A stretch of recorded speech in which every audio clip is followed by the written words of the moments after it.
നന്ദി ധനേഷ് ഡോക്ടറെ. എല്ലാവർക്കും നമസ്കാരം. IFPHന്റെ 2158 പ്രതിദിന സൂം വെബിനാറിലേക്ക് എല്ലാവരെയും സ്വാഗതം ചെയ്തുകൊള്ളുന്നു. ഇന്ന് നമ്മുടെ ക്ലാസ് ആരംഭിക്കുന്നതിന് മുൻപ് ഒരു നിമിഷം ഈശ്വര പ്രാർത്ഥന.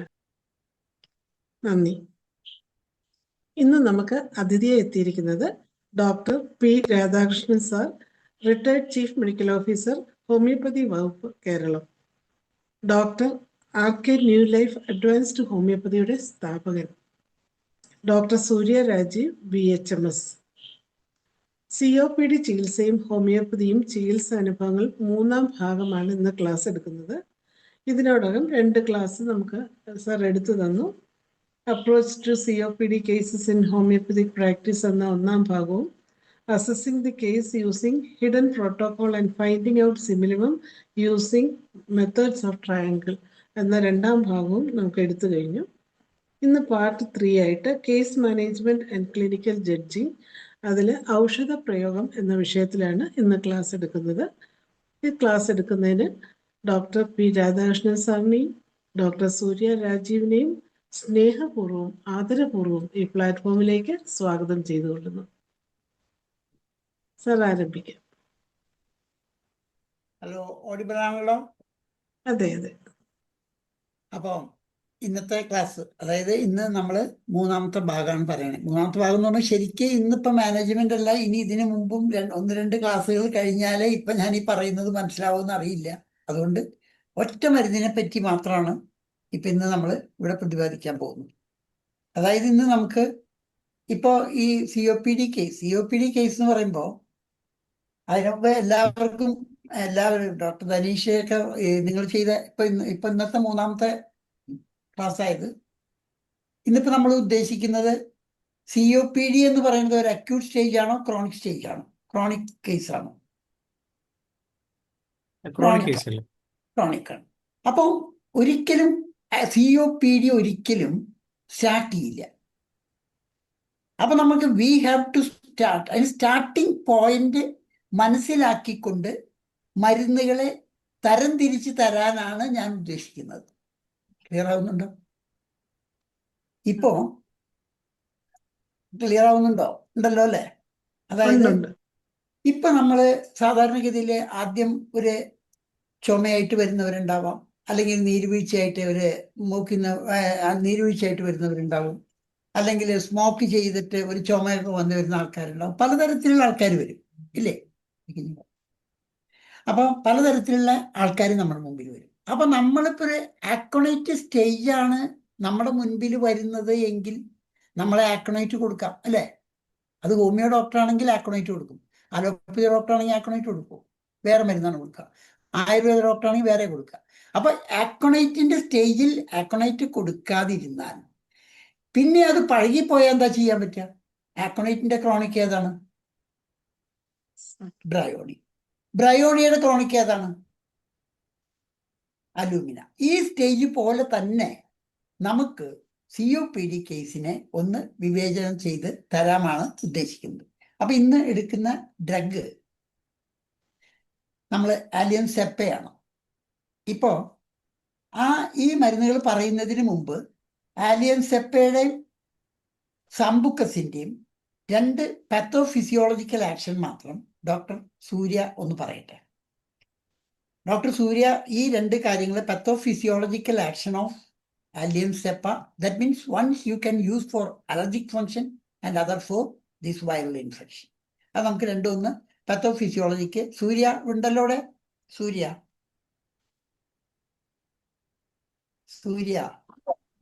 കേൾക്കാമോ? മോളെ ആലിയം സെപ്പയുടെ പാത്തോഫിസിയോളജി മാത്രം പറഞ്ഞ് ഒന്ന് സ്റ്റോപ്പ് ചെയ്യുക. അത് കഴിഞ്ഞിട്ട് സമ്പുക്കസിന്റെ എടുക്കാം. അതായത് അലിയൻ സിപ്പ നമുക്കറിയാം, ഉള്ളി എല്ലാവരും യൂസ് ചെയ്യണ ഒരു കാര്യമാണ്. രാവിലെ തന്നെ നമ്മൾ ഉള്ളി എരിയുമ്പോൾ നമുക്ക് എന്താണ് സ്വാഭാവികമായിട്ട് എന്താ ഉണ്ടാവുക? നമ്മുടെ കണ്ണിന്ന് വെള്ളം വരും, മൂക്കുന്ന് വെള്ളം വരും, കണ്ണാകെ ചൊറിച്ചില്, കണ്ണാകെ ഒരു ഇറിറ്റേഷൻ ഉണ്ടാവും. അതുപോലെ തന്നെയാണ് ഈ അലിയം സിപ്പയുടെ ആക്ഷൻ വരുന്നത്. അതായത് നമ്മള് ഈ അലിയം സിപ്പയില്, അതായത് നമ്മുടെ ഈ അലിയം സിപ്പ ഒരു ഇറിറ്റന്റ് ആണ്. അതായത് അതിൽ തയോ സൾഫേറ്റ് ഒക്കെ ഉണ്ട്. ഈ തയോസൾഫേറ്റ് ഇറിറ്റേഷൻ, അതായത് mucus membrane of the respiratory ട്രാക്റ്റിനെ ഇറിറ്റേറ്റ് ചെയ്യും. അപ്പൊ നമുക്കറിയാം എവിടെ ഒരു ഇറിറ്റേഷൻ വന്നാൽ അവിടെ മ്യൂക്കസ്, ഞാൻ പറഞ്ഞിരുന്നു പെത്തോഫിസിയോളജി, അതായത് നമ്മുടെ ബ്രോങ്കിയൽ ട്യൂബ്സിന്റെ ഒക്കെ പെത്തോഫിസിയോളജി ആദ്യം നമ്മുടെ COPD നോക്കിയപ്പോ അവിടെ മെയിൻ ആയിട്ട് വരുന്ന ഒരു പെത്തോളജി എന്ന് പറയുന്നത് irritation of the mucus membrane ആണ്. അപ്പൊ ഈ അലിയം സിപ്പ ഈ നമ്മുടെ അതിലുള്ള തയോസൾഫേറ്റ് പോലുള്ള കണ്ടന്റ് നമ്മുടെ mucus membrane of the respiratory ട്രാക്റ്റിനെ ഇറിറ്റേറ്റ് ചെയ്യും. ഇറിറ്റേറ്റ് ചെയ്യുമ്പോൾ സ്വാഭാവികമായിട്ട് അവിടെ എന്താ ഉണ്ടാവുക, അതായത് സിക്രീഷൻ കൂടും. അതായത് എവിടെയാ നമുക്ക് നമ്മള് ഉള്ളി അരിയുമ്പോ ഉള്ള പോലെ തന്നെയാണ് അവിടെ നടക്കുന്നത്. അതായത് ഇറിറ്റേറ്റ് ചെയ്യുമ്പോൾ സിക്രീഷൻ കൂടും. അപ്പൊ സിക്രീഷൻ കൂടുമ്പോ എന്താ ഉണ്ടാവുക, അതൊരു സിക്രീഷൻ, അതായത് ഒരു വാഷ് പോലെ ആയിട്ട് നമ്മുടെ ഡസ്റ്റ് പാർട്ടിക്കിൾസോ അല്ലെങ്കിൽ നമ്മുടെ വൈറൽ പാർട്ടിക്കിൾസോ ബാക്ടീരിയൽ പാർട്ടിക്കിൾസിനെ വാഷ് ഔട്ട് ചെയ്യും. അതാണ് അവിടെ നടക്കുന്നത്. അതായത് ഒരു അതായത് റെസ്പിറേറ്ററി ട്രാക്ട് ഇറിറ്റന്റ് ആയിട്ടാണ് മെയിൻ ആയിട്ട് അലിയം സിപ്പ അവിടെ ആക്ട് ചെയ്യുന്നത്, അതിലുള്ള കണ്ടന്റ് ആക്ട് ചെയ്യുന്നത്. ഇതാണ് അലിയം സിപ്പയുടെ ഒരു പെത്തോഫിസിയോളജി, സിമ്പിൾ ആയിട്ട് പറയാച്ചാൽ.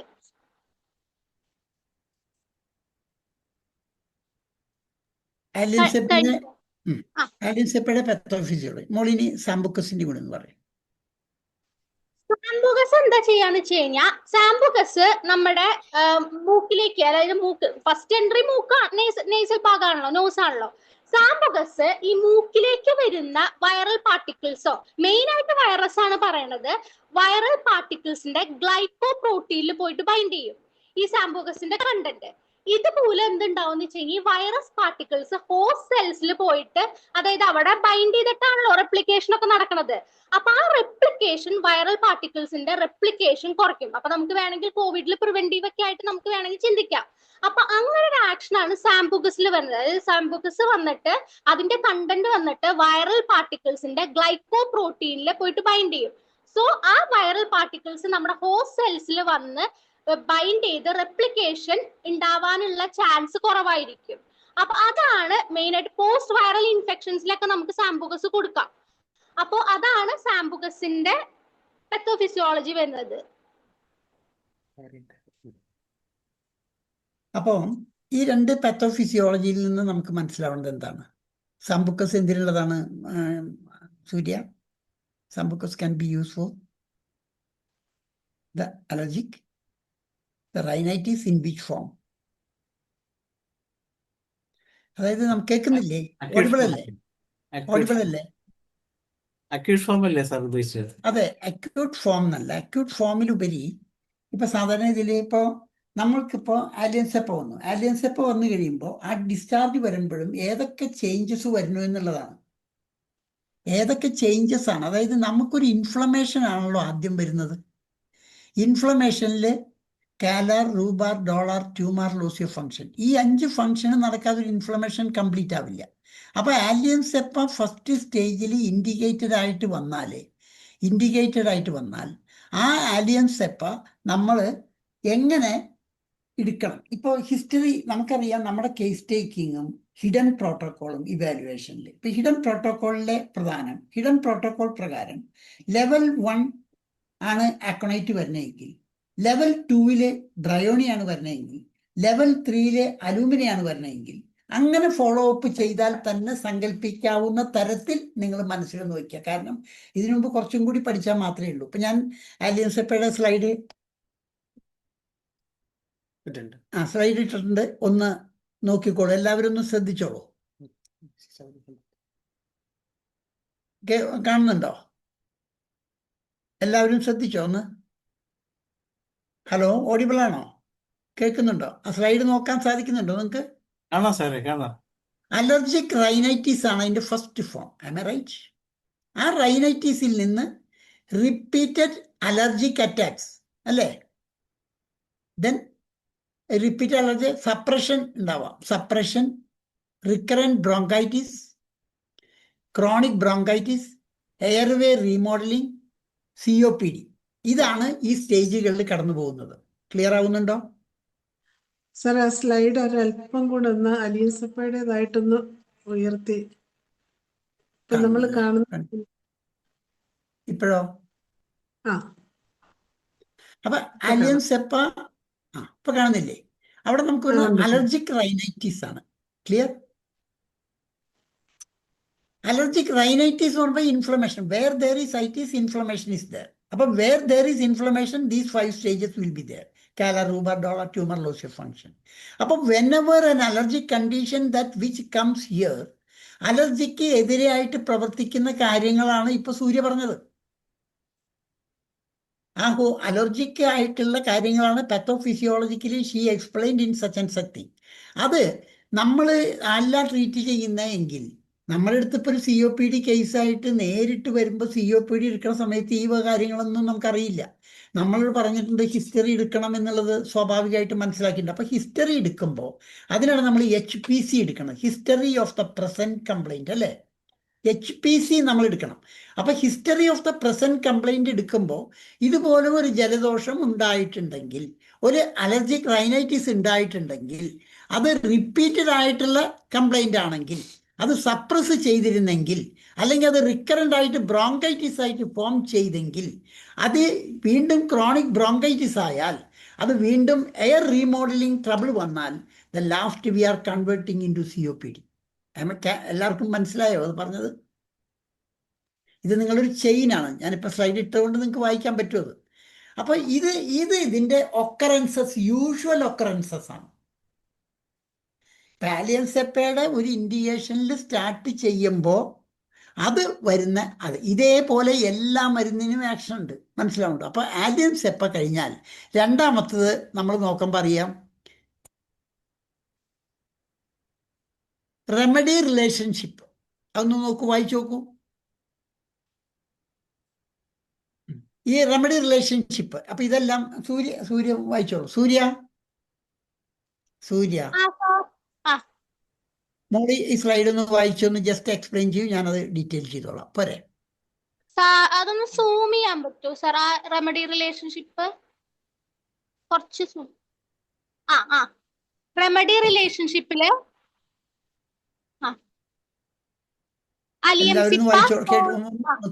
Aliemsippa follows well Pulsatilla calibique. എന്താണ് ഇതിന്റെ അർത്ഥം? What it mean? ആരെങ്കിലും ഒരാൾ പറഞ്ഞോളൂ, ഏതെങ്കിലും ഡോക്ടർ പറയാം. ഇപ്പൊ നമ്മൾ ഇതിൽ നിന്ന് മനസ്സിലാക്കും, ഫോളോസ് വെൽ പൾസാറ്റില്ല കാലിബൈക്രോമിക്കം. അപ്പൊ നമുക്ക് കിട്ടുന്ന ഒരു കേസ് കാലിബൈക്രോമിക്കം ആവാം അല്ലേ? അതല്ലേ അതിൻ്റെ അർത്ഥം? അതേപോലെ തന്നെ പൾസാറ്റില ആവാം. അപ്പോൾ ഈ പൾസാറ്റില പേഷ്യൻ്റ് യു കംസ് ഇതുപോലെ ഒരു സ്റ്റേജിൽ വരികയാണെങ്കിൽ അത് ഏത് തരത്തിൽ ഇതേപോലെ തന്നെ എല്ലാത്തിനും ഉണ്ട്. Each and every drug we can prepare like this.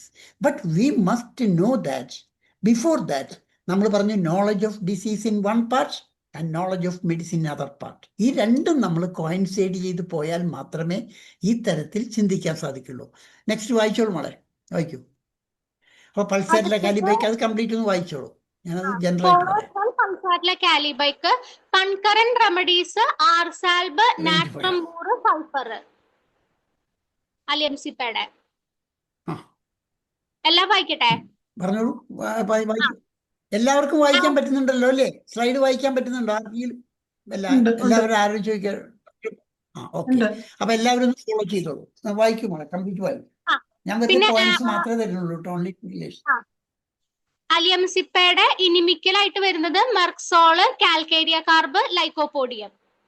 പിന്നെ organ remedies സെനേഗ, Justitia, ഗ്രൈൻഡീലിയ, കാലിബൈക്ക്.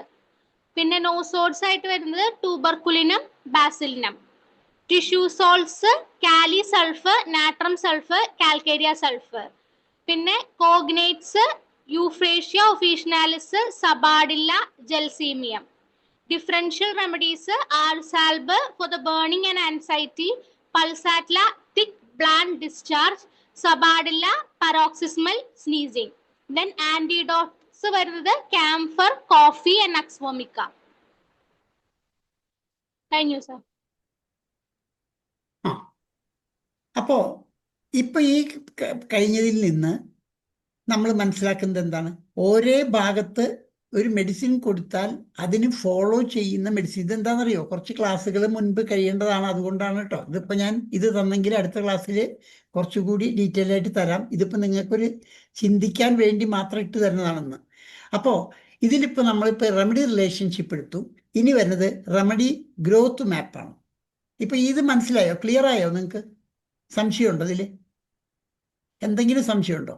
Organ remedies എന്ന് പറയുമ്പോഴോ ഏതെങ്കിലും സംശയം ഉണ്ടെങ്കിൽ പറഞ്ഞോളൂ. അതായത് ഒരു മരുന്ന് കൊടുത്താൽ അല്ലെങ്കിൽ ഒരു മരുന്നിൻ്റെ ഇൻഡിക്കേഷൻ വന്നാൽ ആ ഇൻഡിക്കേഷൻ എവിടെയാണെന്ന് മനസ്സിലാക്കാൻ കഴിയണം. അത് ഈ COPD എന്നല്ല കേട്ടോ, ഏത് കേസുകൾക്കും രോഗത്തിനെ മനസ്സിലാക്കുമ്പോൾ ലൊക്കേഷൻ, സെൻസേഷൻ, മൊഡാലിറ്റി, കോൺകോമ്പിറ്റൻ്റ് ആണ് പറഞ്ഞിരിക്കുന്നത് നമ്മുടെ കംപ്ലീറ്റ് സിംറ്റമിൽ പോലും.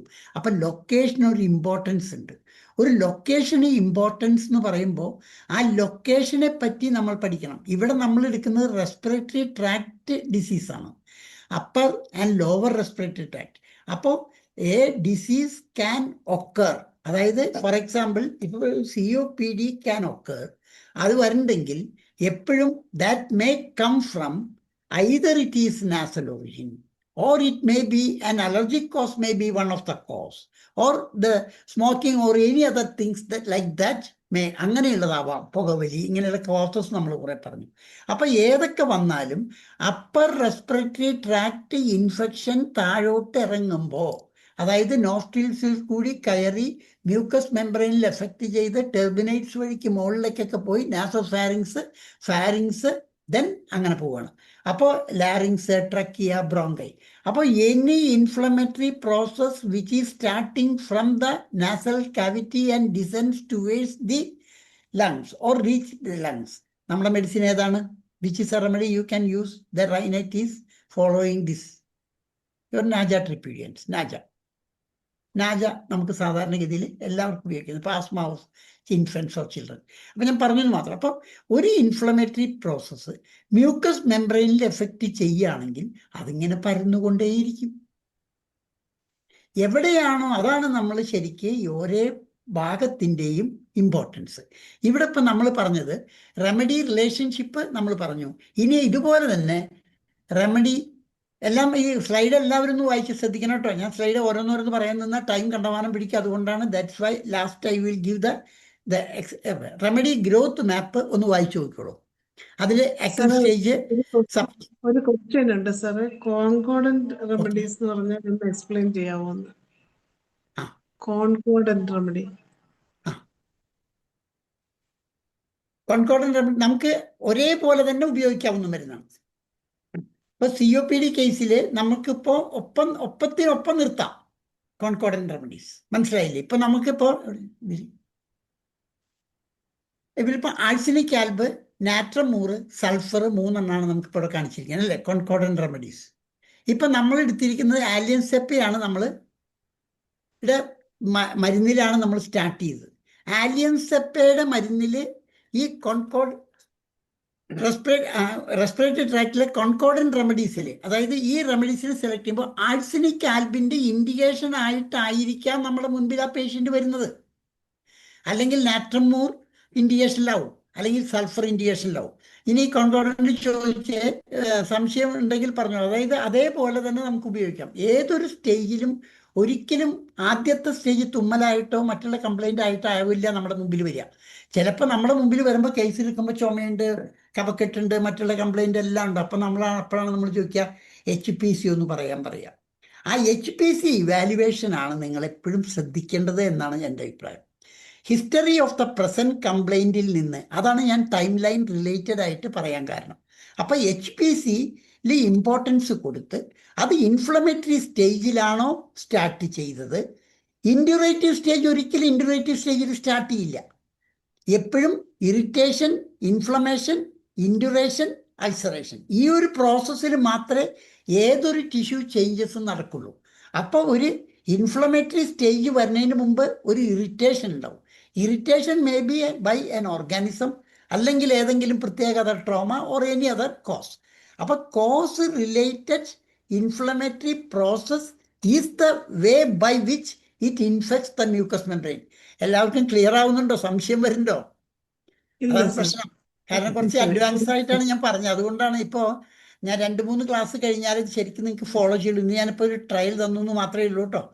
നെക്സ്റ്റ് ക്ലാസ്സിൽ ആകുമ്പോഴേക്കും നിങ്ങൾ കുറച്ചും കൂടി പ്രിപ്പയർഡ് ആവുമെന്ന് നോക്കട്ടെ. അപ്പോൾ നമ്മളിപ്പോൾ ഇതിൽ ഒരു മെഡിസിൻ കൊടുത്താൽ കോംപ്ലിമെൻ്ററി മരുന്ന് എന്ന് പറഞ്ഞ് നമ്മൾ കൊടുത്തു കഴിഞ്ഞ വഴിക്ക് പിന്നാലെ കൊടുക്കുകയാണ് ചെയ്യുന്നത്. നമ്മൾ കോംപ്ലിമെൻ്ററി ആണല്ലോ കൊടുത്തു, ആൻറ്റിഡോട്ടാണ്. അങ്ങനെ അറിയണ്ട, നിങ്ങൾ കോംപ്ലിമെൻ്ററി കൊടുക്കുകയാണെങ്കിൽ ഏതൊക്കെ തരത്തിലുള്ള മാറ്റങ്ങൾക്ക് സാമ്യതയുണ്ടോ അതനുസരിച്ചാണ് കോംപ്ലിമെൻ്ററി സെലക്ട് ചെയ്തിരിക്കുന്നത്.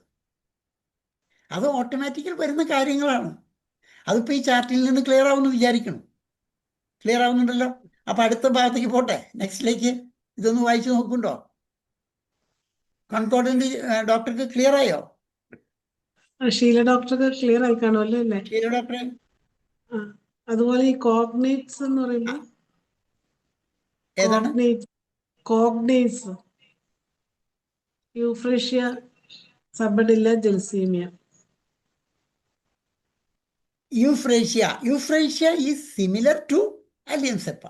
സെബഡില്ല ഇതെല്ലാം തുമ്മലിന്റെ മരുന്നല്ലേ?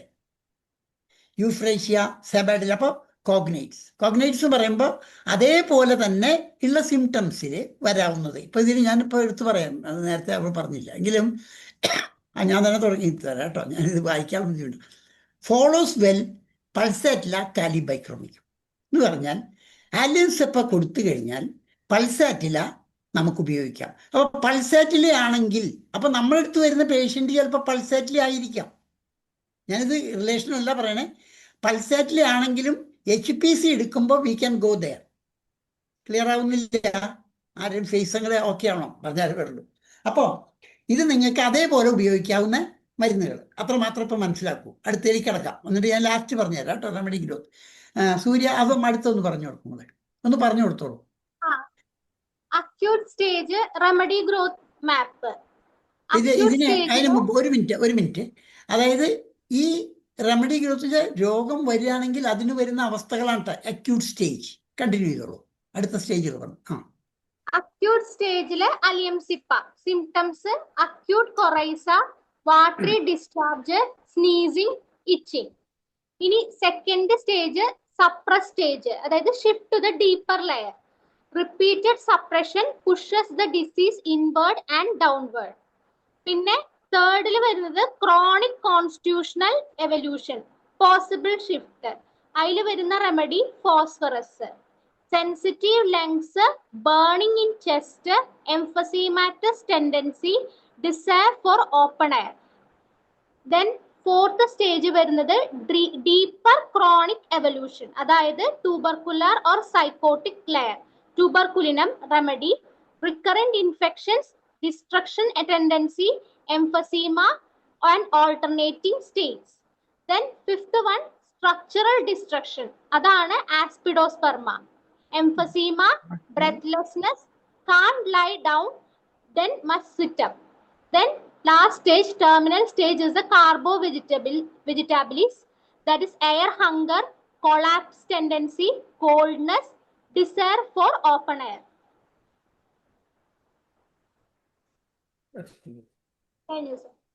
അപ്പോൾ ഇത് എല്ലാവരും കണ്ടോ? ഞാനിത് വേഗം ഒന്ന് ഗോ ത്രൂ ചെയ്തിട്ട് ഞാൻ ഒറ്റയടിക്കാൻ പറഞ്ഞുതരാം എല്ലാം കൂടി. അതാണ് എളുപ്പം.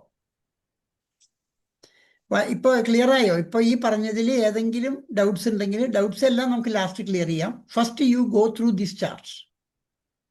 എല്ലാവരും ഒന്ന് ചാർട്ട് കംപ്ലീറ്റ് ആയി കഴിഞ്ഞാൽ പറഞ്ഞോളൂ. ഇപ്പോൾ റെമഡി ഗ്രോത്ത്. ഇനി അടുത്തേക്ക് കിടക്കാം. ഇത് കഴിഞ്ഞിട്ട് അടുത്തത് റെമഡി ഗ്രോത്ത് മാപ്പ് എന്ന് പറഞ്ഞാൽ മനസ്സിലായല്ലോ. ഒരു റെമഡി മറ്റൊരു റെമഡിയിലേക്ക് കടക്കുന്ന അവസ്ഥകളെ കുറിച്ച് പരാമർശിക്കും. നമുക്കറിയാം ഏതൊരു രോഗം വരുമ്പോഴും ആ രോഗത്തിന് അതിൻ്റെതായ അക്യൂട്ട് സ്റ്റേജിൽ നിന്ന് അത് പല സ്റ്റേജുകളിലൂടെയാണ് ക്രോണിക് ആവുന്നു, പിന്നെയാണ് ക്രോണിക് ആയി പോകുന്നത്.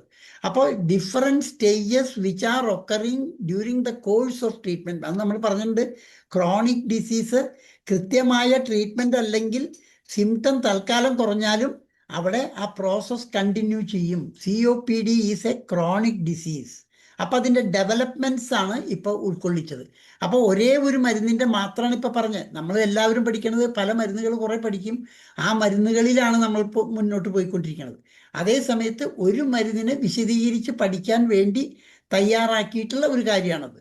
അപ്പം നമ്മൾ ഏതൊരു മരുന്ന് വരുമ്പോഴും ആ മരുന്നിൻ്റെ origin, that is source related, അതിൻ്റെ kingdom related, source related characteristics ഉണ്ട്, കിങ്ഡം റിലേറ്റഡ് ക്യാരക്ടറിസ്റ്റിക്സ് ഉണ്ട്. ഓരോന്നിനും സെപ്പറേറ്റ് ആയിട്ടുള്ള ക്യാരക്ടറിസ്റ്റിക്സ് ഉണ്ട്.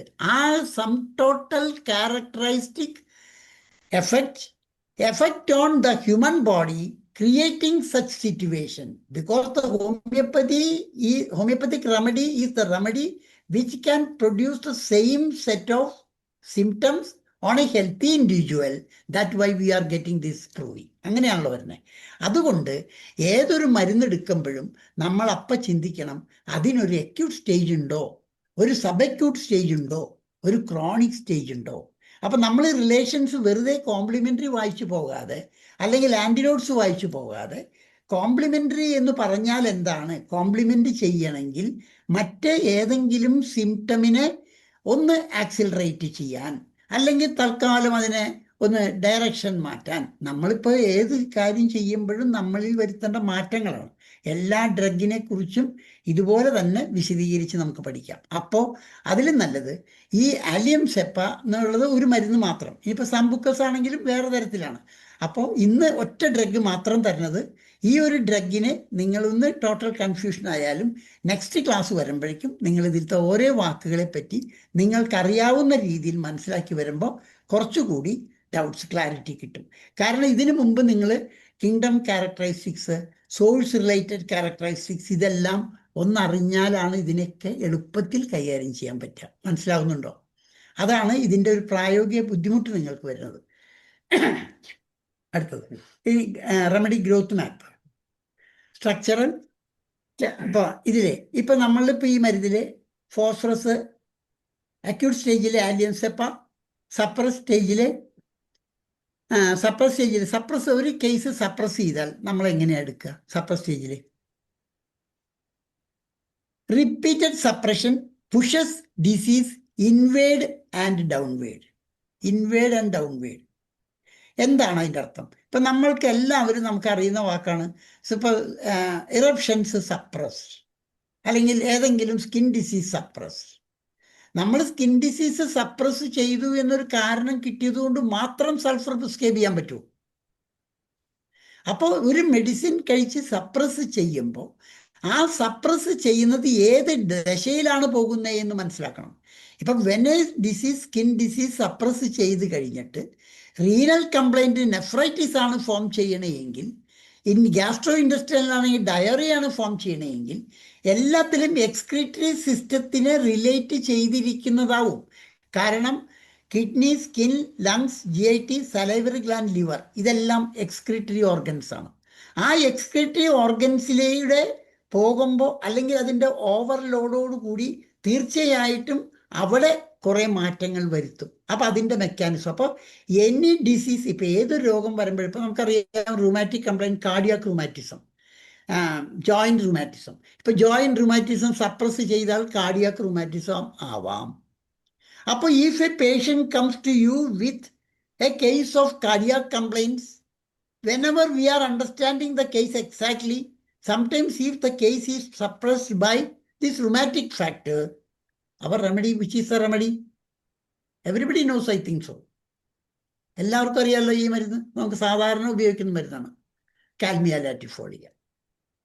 അപ്പോൾ ഒരു മരുന്നിൻ്റെ ഡയറക്ഷനിലും ഒരു മരുന്നിൻ്റെ ഏതൊരു കണ്ടീഷനിലും ഇതുപോലെ എല്ലാം നമ്മൾ തറോത്ത് ആയി പോയി കഴിഞ്ഞാൽ, ഒരു പ്രാവശ്യമാണ് ഇതിന് ബുദ്ധിമുട്ടുള്ളൂ. പഠിച്ചു കഴിഞ്ഞാൽ തീർച്ചയായിട്ടും ഇത് ഇതേ വഴിക്ക് തന്നെ വരും.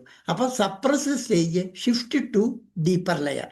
അടുത്തത് chronic constitutional evolution, possible shift. ഇപ്പോൾ ഈ ഒരു കേസ്, ഈ COPD കേസ് നമുക്കറിയാം. ഫോസ്ഫറസ് എന്ന് പറഞ്ഞത് ഏത് സ്റ്റേജിൽ ഉപയോഗിക്കണം മരുന്നാണെങ്കിൽ എല്ലാവർക്കും അറിയാമല്ലോ. നമുക്ക് സിംറ്റം ക്യാരക്ടറിസ്റ്റിക് ഡിഫറൻഷിയേഷന് വേണ്ടിയിട്ട് ടു ഇൻഡിവിജ്വലൈസേഷനാണ്. ബട്ട് ദ ഫോസ്ഫറസ് എന്ന മെഡിസിന് ഒരു ക്യാരക്ടറിസ്റ്റിക്സ് ഉണ്ട്. ഫോസ്ഫറസ് എന്ന ഇതിന് മാറ്റങ്ങൾ വരും. അപ്പോൾ ഫോസ്ഫറസിൽ ഇവിടെ പറഞ്ഞിരിക്കുന്നത് സെൻസിറ്റീവ് ലങ്സ് സെൻസിറ്റീവാണ്, burning in chest, emphysematous tendency, desire for open air. Verify, ഇതെല്ലാം നമ്മൾ സോഴ്സ് റിലേറ്റഡ് ആയിട്ട് വെരിഫൈ ചെയ്യുക. അപ്പോൾ സെൻസിറ്റീവ് ലങ്സ് മീൻസ് ലങ്സിന് എപ്പോഴും നമ്മുടെ ലങ്സ് എന്ന് പറയുമ്പോൾ തന്നെ ഏത് ഒരു അൺവാണ്ടഡ് തിങ്സ് അകത്ത് കയറിയാലും അതിനെ പുറന്തള്ളാനുള്ള ഒരു ടെൻഡൻസി നമ്മുടെ ബോഡിക്ക് ഉണ്ടെന്ന് എല്ലാവർക്കും അറിയുന്ന കാര്യമാണ്. അപ്പൊ that means anything that which is unwanted within the body that will be thrown out. Therefore, cough is a reflex symptom. But whenever a patient comes like this, ഇപ്പോൾ സെൻസിറ്റീവ് ലങ്സ്, അപ്പോൾ വളരെ സെൻസിറ്റീവ് ആണ്. ഇപ്പോൾ ചുമ വരുന്നു, ചിലർക്ക് smell കേട്ടാൽ ചുമയ്ക്കും, പല കാര്യങ്ങൾ വരും. ബേണിങ് ഇൻ ചെസ്റ്റ്, ബേണിങ്, എപ്പോഴും ബേണിങ് വരുമ്പോൾ നമുക്കറിയാം, ബേണിങ് വരണമെങ്കിൽ എപ്പോഴും അവിടെ എന്തുണ്ടാവും, അവിടെ തമ്മിലുള്ള ഈക്വലിറ്റി, അതായത് ആ ഉണ്ടാവുന്ന ആ ന്യൂറോളജിക്കൽ ഡിഫറൻസസ്, അവിടെ ഉണ്ടാകുന്ന കൊറസീവ് എഫക്ട്സ് എല്ലാത്തിനും ഡിപ്പെൻഡ് ചെയ്തിരിക്കും. അടുത്ത എംഫിസിമാറ്റസ് ടെൻഡൻസി. എംഫിസിമാറ്റസ് ടെൻഡൻസി എന്ന് പറയുമ്പോൾ നമുക്കറിയാം COPD പോകുന്നതിൻ്റെ ഇതിൻ്റെ എവല്യൂഷനാണ്. എംഫിസിമാറ്റസ് ടെൻഡൻസി ലാസ്റ്റിൽ. Then desire for open air. എന്താ desire for open air? Open എയറിൽ ഡിസയർ വരുന്നത് എന്തുകൊണ്ടാണ്? നമുക്ക് ശ്വസിക്കുന്ന വായു മതിയാവുന്നില്ല, എത്ര കിട്ടിയാലും. ബിക്കോസ് ലങ്സിൽ മുഴുവൻ കൺജസ്റ്റഡ് ആയിട്ട് ബ്ലോക്ക് ചെയ്തിരിക്കണ എയർവേ ബ്ലോക്കാണ്. ദെൻ അടുത്തത് ഡീപ്പർ ക്രോണിക് എവല്യൂഷൻ. അതാണ് നമുക്ക് ട്യൂബർക്കുലർ സൈക്കോട്ടിക് ലെയർ, ട്യൂബർക്കുലം. അപ്പൊ നമുക്ക് ഈ മയസത്തിലൊക്കെ നമ്മൾ എടുക്കുന്നുണ്ടല്ലോ, ഏതൊരു കേസ് എടുക്കുമ്പോഴും നമ്മൾ പഠിച്ചിട്ടുണ്ട്, ഒരു മരുന്ന് കൊടുത്താൽ ആ മരുന്ന് എഫക്റ്റ് ചെയ്ത് കഴിഞ്ഞാൽ ഒരു പരിധി കഴിഞ്ഞാൽ അതേപോലെ തന്നെ നിൽക്കും എന്ന് പറഞ്ഞാൽ അതിൻ്റെ അർത്ഥം എന്താണ്? അവിടെ there is something, any obstacles in the way of recovery. If that obstacle latent sora, we are giving the sulfur. And if any other condition, we are using the miasmatic remedies. അപ്പോൾ ഒരു acute സ്റ്റേജിലോ chronic സ്റ്റേജിലോ ഉപയോഗിക്കുമ്പോൾ ഒരു മെഡിസിൻ്റെ ഒരു മരുന്ന് കൊടുത്ത് ഉള്ള റിസൾട്ടിനെ observe ചെയ്യണം എന്നും പറഞ്ഞ് ഒബ്സർവേഷൻസ് ഉണ്ട്. ആ ഒരു മരുന്ന് കൊടുത്താൽ അഗ്രവേഷൻ വരാം, അമിലിയറേഷൻ വരാം, സഡൻ അഗ്രവേഷൻ വരാം, സഡൻ അമിലിയറേഷൻ വരാം. ഹിയറിംഗ് ലോസ് പ്രകാരമാവാം, സെൻറ്റർ ടു പെരിഫറി ആവാം, മോർ ഇമ്പോർട്ടൻറ്റ് ലെസ് ഇമ്പോർട്ടൻ്റ് ആവാം, ഇമ്പോർട്ടൻ്റ് ആവാം, അങ്ങനെ ഉള്ള ഹിയറിംഗ് പ്രിൻസിപ്പിൾസ്. അപ്പം ഈ ലോ പ്രകാരം ഹോമിയോപ്പതിക് മെഡിസിൻ ആക്ട് ചെയ്യുന്നതെല്ലാം വ്യക്തമാക്കിയിട്ടുണ്ട്. ഇപ്പോൾ ഹിയറിംഗ് പ്രിൻസിപ്പിൾ എടുക്കാം, മറ്റേ കെൻറ്റിൻ്റെ ഈ ഫിലോസഫിക്കൽ പോയിന്റ്സ് എടുക്കാം. അപ്പോൾ ഒരു മെഡിസിൻ കൊടുത്താൽ ആ മെഡിസിൻ കഴിച്ചു കഴിഞ്ഞിട്ട് second prescription, that is the most important prescription. ആ പ്രിസ്ക്രിപ്ഷനിൽ ഈ സ്റ്റേജുകളെല്ലാം നമ്മൾ അറിഞ്ഞിരിക്കണം. ഇപ്പോഴത്തെ കണ്ടീഷനിൽ തന്നെ കോൺസ്റ്റിറ്റ്യൂഷൻ നമുക്കറിയാം, സോറി കോൺസ്റ്റിറ്റ്യൂഷൻ. എന്താണ് ഈ സോറി കോൺസ്റ്റിറ്റ്യൂഷൻ? സോറി കോൺസ്റ്റിറ്റ്യൂഷൻ എന്ന് വെച്ചാൽ എന്താണ്? സോറിക് മയസ് എന്ന് പറയും. It is the functional, it is a mother miasm എന്ന് പറയും അല്ലേ? നമ്മൾ മദർ മയസ് എന്ന് പറയും, ഞാനൊക്കെ ജീൻ ID എന്ന് പറയും. അപ്പോൾ സോറിക് കോൺസ്റ്റിറ്റ്യൂഷൻ ആയ ഒരാൾ വരുന്നു എന്ന് പറഞ്ഞാൽ അതിൻ്റെ അർത്ഥം where there is functional alterations is occurred. എവിടെയാണോ ഫങ്ഷണൽ ആയിട്ടുള്ള ഓൾട്ടറേഷൻസ് ഉണ്ടായത് അപ്പൊ കാണുന്ന symptoms, that which comes under psora, that is a psora. ഈ സോറ അതിൻ്റെ സ്റ്റേജസ്. ഇപ്പൊ നമുക്കറിയാം ഇറിറ്റേഷൻ വന്നു, ഇറിറ്റേഷൻ കഴിഞ്ഞിട്ടാണ് ഇൻഫ്ലമേഷൻ. അപ്പൊ സോറ ഒരു ഇൻഫ്ലമേറ്ററി സ്റ്റേജിലേക്ക് നമുക്ക് എടുക്കാം. എപ്പോഴായാലും ഒരു ഇൻഫ്ലമേഷൻ വന്നാലും ചെയ്തുകൊണ്ടിരിക്കുന്ന മെക്കാനിസം, അതായത് ചെയ്തുകൊണ്ടിരിക്കുന്ന ഫങ്ഷനിൽ ചെറിയ വ്യത്യാസം വരും. ഇപ്പം മൂക്കിൻ്റെ അകത്ത് വന്നപ്പോൾ ഈ മ്യൂക്കസ് മെമ്പറിനെ നീർക്കെട്ട് വന്നാൽ മൂക്കടയും, തുമ്മൽ വരും, ബ്ലോക്ക് വരും, എല്ലാം. അപ്പോൾ ഇൻഫ്ലമേറ്ററി സ്റ്റേജ്. ഈ inflammatory stage if it prolongs for a long term, അല്ലെങ്കിൽ ഈ മയസം കോൺസ്റ്റന്റ്ലി, അത് അറിയാൻ കാരണം നമ്മുടെ ഹോമിയോപ്പതിക് റെമഡീസ് ഉപയോഗിക്കുന്നവരല്ലല്ലോ ലോകത്തല്ല. അപ്പോൾ മാറ്റങ്ങൾ വരുമ്പോൾ unless the exact homoeopathic remedy, അവിടെ മാറ്റങ്ങൾ വന്നുകൊണ്ടിരിക്കും. അതിനിടയിൽ നമ്മളുടെ കാര്യങ്ങൾ നമ്മൾ ചെയ്തുകൊണ്ടിരിക്കുന്ന ലൈഫ് സ്റ്റൈലിൽ മറ്റുള്ള കംപ്ലൈൻറ്റ് എല്ലാം വരുമ്പോൾ ഉണ്ടാകുന്നത്. അതിന് കഴിയുമ്പോഴാണ് അത് കട്ടിപിടിക്കുക ടെൻഡൻസി. അപ്പോഴാണ് the psoric constitution converts in to psychotic constitution. ആ psychotic constitution if it continues for a long time, അതിനിടയിൽ ട്യൂബർക്കുലർ കോൺസ്റ്റിറ്റ്യൂഷൻ വരും. ട്യൂബർക്കുലർ കോൺസ്റ്റിറ്റ്യൂഷൻ വന്നു കഴിയുമ്പോൾ അതിനുണ്ടെങ്കിൽ അതിലും വന്നിട്ട് അപ്പോഴും നമ്മുടെ ആപ്റ്റ് ആയിട്ടുള്ള ട്രീറ്റ്മെൻറ്റ് കിട്ടിയിട്ടില്ല എങ്കിൽ ഇറ്റ് ഗോസ് അങ്ങനെ പ്രോഗ്രസ് ചെയ്തുകൊണ്ടിരിക്കും. Therefore, the chronic diseases are those diseases which continuously progressive in nature. അങ്ങനെ പ്രോഗ്രസ് ചെയ്യുമ്പോൾ ഒരു സൈക്കോട്ടിക് കോൺസ്റ്റിറ്റ്യൂഷൻ കഴിഞ്ഞ്, ഒരു ട്യൂബർക്കുലർ കോൺസ്റ്റിറ്റ്യൂഷൻ കഴിഞ്ഞ് ഒരു അൾസറേറ്റിംഗ് ടെൻഡൻസിയിലേക്ക് കടക്കും. ആ അൾസറേറ്റിംഗ് ടെൻഡൻസി വരുമ്പോൾ അതിനെയാണ് നമ്മൾ സിഫിലിറ്റിക് മയസം എന്ന് വിവക്ഷിക്കുന്നത്. ആ സിഫിലിറ്റിക് മയസവും കഴിഞ്ഞിട്ടാണ് കാർസിനോസിൻ, ക്യാൻസർ മയസം വരുന്നത്. അപ്പം ഈ 5 മയസവും നമ്മൾ ശരിക്ക് പോകുന്ന സ്റ്റേജുകളെ പഠിച്ചുകൊണ്ടും ആ സ്റ്റേജുകളിൽ എങ്ങനെയെല്ലാം വരുന്നു എന്ന് എടുക്കുന്നത് തന്നെയാണ് ഈ റെമഡി ഗ്രോത്ത് മാപ്പിൽ ഞാൻ ഉദ്ദേശിച്ചിട്ടുള്ളൂ. ഒരു ഡിസീസിന്റെ പ്രോഗ്രഷൻ എങ്ങനെയാണോ, ഇൻഫ്ലമേഷൻ എങ്ങനെ അൾസറേഷനിൽ എത്തുന്നു എന്ന് പറഞ്ഞാൽ inflammatory remedies how it converts to chronic. അപ്പം നിങ്ങൾക്ക് ഏറ്റവും എളുപ്പത്തിൽ ഞാനിപ്പോൾ പറയാം, ആക്കോണൈറ്റ് എന്ന് പറഞ്ഞ ഒരു മരുന്നാണ്, നമുക്ക് ഒരു പേഷ്യൻ്റാണ് വരണമെങ്കിൽ ആക്കോണൈറ്റ് കൊടുത്തില്ല എങ്കിൽ സെക്കൻഡ് സ്റ്റേജിൽ ആക്കോണൈറ്റിൻ്റെ കണ്ടീഷൻ എന്താ പറഞ്ഞിരിക്കുന്നത്, ആക്കോണൈറ്റിൻ്റെ സിംറ്റം എങ്ങനെ പറഞ്ഞിരിക്കുന്നത്, ഡ്രാഫ്റ്റ് അഗ്രവേഷൻ, പെട്ടെന്നൊരു ഡ്രാഫ്റ്റ് കോൾഡ് എയർ ഒക്കെ വന്ന് അടിച്ചു കഴിഞ്ഞാൽ നീര് വെച്ച് വന്നു, നെർവസ്നെസ്, ന്യൂറോളജിക്കൽ നെർവസ് റെസ്ട്രക്ഷൻസ് എല്ലാം ഉണ്ടാവും. ഇങ്ങനെ ഉണ്ടാകുന്ന സ്റ്റേജ് ഹെൽത്തി ആയിട്ടുള്ള ഒരു ഇൻഡിവിജ്വലില് ആക്കോണൈറ്റ് കൊടുക്കാം. But before exudation sets, exudation form ചെയ്യാൻ പാടില്ല. എക്സുഡേഷൻ ഫോം ചെയ്യുന്നതിന് മുമ്പ് അതിൻ്റെ ഇനീഷ്യൽ സ്റ്റേജിൽ as A first remedy, if the condition same, we can use it. Then aconite. When that stage converts it into bryonia may come. When the bryonia comes, again that it can follow by sulfur. These are the relative relations we have to mention. Likewise, ഇവിടെ നമ്മൾ constitution എടുക്കുമ്പോൾ ആലിയൻ സെപ്പയിൽ തുടങ്ങിയ ഒരു patient ഫോസ്ഫറസിൽ last സ്റ്റേജിലേക്ക് കിടക്കാം. EOPD case വരുമ്പോൾ phosphorus ആവാം, arsenic ആൽബാവാം, ഇക്തയോളാവാം, ക്രിയാസോട്ടാവാം, ഇഷ്ടം പോലെ മരുന്നുകൾ. അപ്പോൾ ഓരോ സ്റ്റേജസിലുമുള്ള മെഡിസിനെ, അപ്പം നിങ്ങൾ ഏതൊരു മരുന്ന് പഠിക്കുമ്പോഴും ഇന്ന് മുതൽ എൻ്റെ അഭിപ്രായത്തിൽ പറയുകയാണെങ്കിൽ ഏതൊരു മരുന്നും ഈ അക്യൂട്ടാണോ, സബ് അക്യൂട്ടാണോ, ക്രോണിക് ആണോ എന്ന് മനസ്സിലാക്കാൻ സാധിക്കും. ഇപ്പം നിങ്ങൾക്കറിയാം, ഇപ്പം ബെർട്ടിൻ്റെ ഫിസിയോളജിക്കൽ മെറ്റമെഡിക്ക് എടുത്താൽ അതിൻ്റെ ബാക്കിൽ വേണമെങ്കിൽ കാണാൻ പറ്റും ടിഷ്യൂസിന് എഫക്റ്റ് ചെയ്ത്. കുറച്ച് നേരം അതൊക്കെ ഒന്ന് നോക്കണം. അതുപോലെ ബോറിക്കിൻ്റെ ഇൻട്രൊഡക്ഷൻ, മെറ്റമെഡിക്കയുടെ ഇൻട്രൊഡക്ഷനൊക്കെ ഒന്ന് വായിച്ചു നോക്കും. അപ്പോഴും നമുക്ക് കുറച്ച് ഐഡിയ കിട്ടും. ഏതൊരു മെറ്റമെഡിക്ക് എടുത്താലും അതിൻ്റെ ഇൻട്രൊഡക്ഷനിൽ കിട്ടുന്നതിനെ നമ്മൾ പെർട്ടിക്കുലേഴ്സ് ഒന്ന് കമ്പൈൻ ചെയ്താൽ മതി. It is very easy to understand. വെറുതെ കൺഫ്യൂഷൻ ആവേണ്ട ആവശ്യമൊന്നുമില്ല. ഒരു പത്തോഫിസിയോളജി എന്നോ മരുന്നും പറഞ്ഞ് നമ്മൾ ഭയപ്പെടണ്ട. Whenever you are reading this Boric Materia Medica, if you are using the introduction, then read it, then note the pathophysiological action. ഈ pathophysiological action നമുക്ക് എന്താ ഒരു കുഴപ്പം എന്നറിയൂ, അനാറ്റമിയും ഫിസിയോളജി അറിഞ്ഞിരിക്കണം. അനാറ്റമിയും ഫിസിയോളജിയും അറിയാത്ത ആൾക്ക് പാത്തോളജി എങ്ങനെ അറിയാൻ പറ്റും? നോർമലായിട്ടുള്ള അനാറ്റമി, നോർമലായിട്ടുള്ള ഫിസിയോളജി. അപ്പം അതുകൊണ്ട് we must give importance to these subjects also along with while we are understanding this materia മെഡിക്ക.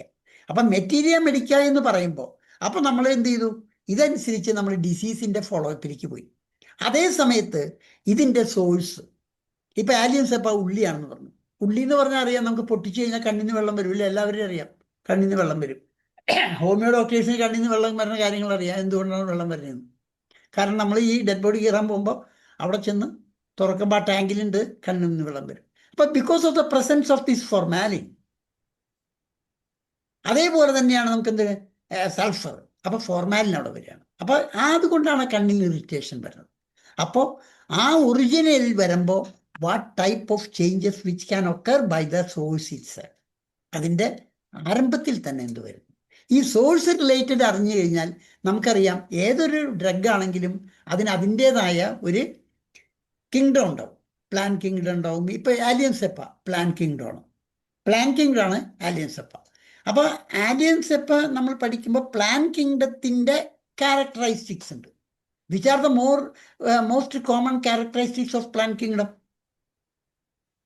പറയാൻ പറ്റുമോ ആർക്കെങ്കിലും? Is there anybody can say? ആർക്കെങ്കിലും പറയാൻ പറ്റുമോ പ്ലാൻ കിങ്ഡത്തിൻ്റെ ചീഫ് ക്യാരക്ടറൈസ്റ്റിക്സ്?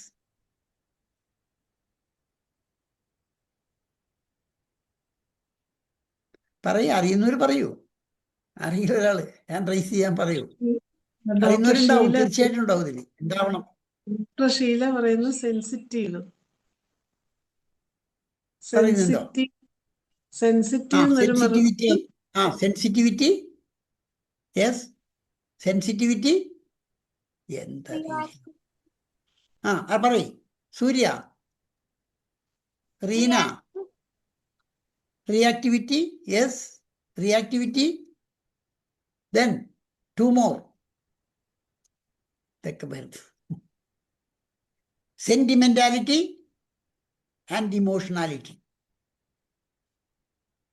അപ്പൊ ഈ പ്ലാൻ കിങ്ഡത്തിലെ ഏതൊരു മരുന്നെടുക്കുമ്പോഴും ഇഫ് ദീസ് ക്യാരക്ടറിസ്റ്റിക്സ് മിക്കവാറും എല്ലാത്തിലും ഉണ്ടാവും. അപ്പോൾ ഓരോന്നിലും ഇൻഫ്ലുവൻസ് ചെയ്തിരിക്കുന്ന രീതിയെക്കുറിച്ച് നമുക്ക് പഠിക്കാനുള്ള വഴിയാണ് കിങ്ഡം ബേസ് ക്യാരക്ടറിസ്റ്റിക്സ്. അപ്പോൾ ഒരു മരുന്ന് പഠിക്കുമ്പോൾ ഇതെല്ലാം അറിയണം, കിങ്ഡം ക്യാരക്ടറിസ്റ്റിക്സ്. ഓക്കെ, ഇനി ഇത് കഴിഞ്ഞാൽ പിന്നത്തെ ഏത് തരത്തിലെടുക്കാൻ പറ്റും നമുക്കൊരു മരുന്നിനെ പറ്റി പഠിക്കുമ്പോൾ? Source related. ഇപ്പം കെമിക്കൽസ് ആണെങ്കിൽ കെമിക്കലിന്.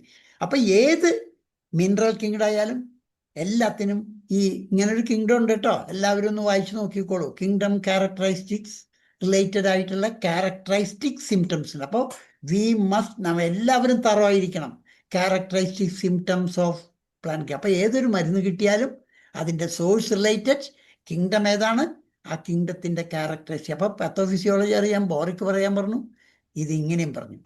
ഇതെല്ലാം അറിയുമ്പോഴേ ഈ മരുന്നുകൾ ഞാൻ ഈ പറയുന്നത് തിരിയുള്ളൂ. അതുകൊണ്ടാണ് കേട്ടോ ഇത്തിരി കൺഫ്യൂഷനിൽ പോയത്. ഇനി അടുത്തതിലേക്ക് കിടക്കട്ടെ, ഞാൻ നെക്സ്റ്റ് അടുത്തതിലേക്ക് കിടക്കട്ടെ. Structural destruction. ഇതാണ് നമ്മൾ പറഞ്ഞ സ്ട്രക്ചറൽ ഡിസ്ട്രക്ഷൻ എന്ന് പറഞ്ഞപ്പോൾ നമ്മൾ നേരെ 5 സ്റ്റേജുകൾ ഇങ്ങനെ പറഞ്ഞു. അത് വീണ്ടും വീണ്ടും നശിച്ചുകൊണ്ടിരിക്കുകയാണ്. അപ്പോഴാണ് ആസ്പിഡോസ്പെർമ. ആസ്പിഡോസ്പെർമയുടെ പാത്തോഫിസിയോളജി. ഈ ആസ്പിഡോസ്പെർമ അവിടെ emphysema, breathlessness, can't lie down, must sit up. കാണുന്നുണ്ടല്ലോ എല്ലാവരും സ്ലൈഡ്? ഉണ്ട് സർ. അപ്പോൾ സ്ട്രക്ചർ. സൂര്യ, ആസ്പിഡോസ്പെർമയുടെ പാത്തോഫിസിയോളജി എന്ന് പറയും.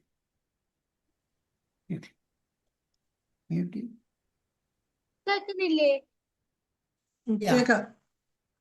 ഈ ആസ്പിഡോസ്പെർമ എന്താ ചെയ്യാന്ന് വെച്ച് കഴിഞ്ഞാൽ, ഈ ആസ്പിഡോസ്പെർമയിലുള്ള ആൽക്കലോയിഡ് അല്ലെങ്കിൽ അതിന്റെ കോൺസ്റ്റുവന്റ് നമ്മുടെ ബോഡിയില് ബീറ്റ-2 അഡിനർജിക് റിസപ്റ്റേഴ്സ് ഉണ്ട്. അതായത് നമ്മുടെ ബ്രോങ്കിയൽ വാൾസിന്റെ സ്മൂത്ത് മസിൽസിൽ ഉള്ള ഒരു റിസപ്റ്ററാണ്. അതായത് ബ്രോങ്കിയൽ വാൾസിന്റെ സ്മൂത്ത് മസിൽസിലുള്ള ഈ റിസപ്റ്ററിൽ ചെന്ന് ബൈൻഡ് ചെയ്തിട്ട് അപ്പൊ എന്തുണ്ടാവും, ഈ സ്മൂത്ത് മസിൽസ് റിലാക്സ് ചെയ്യും.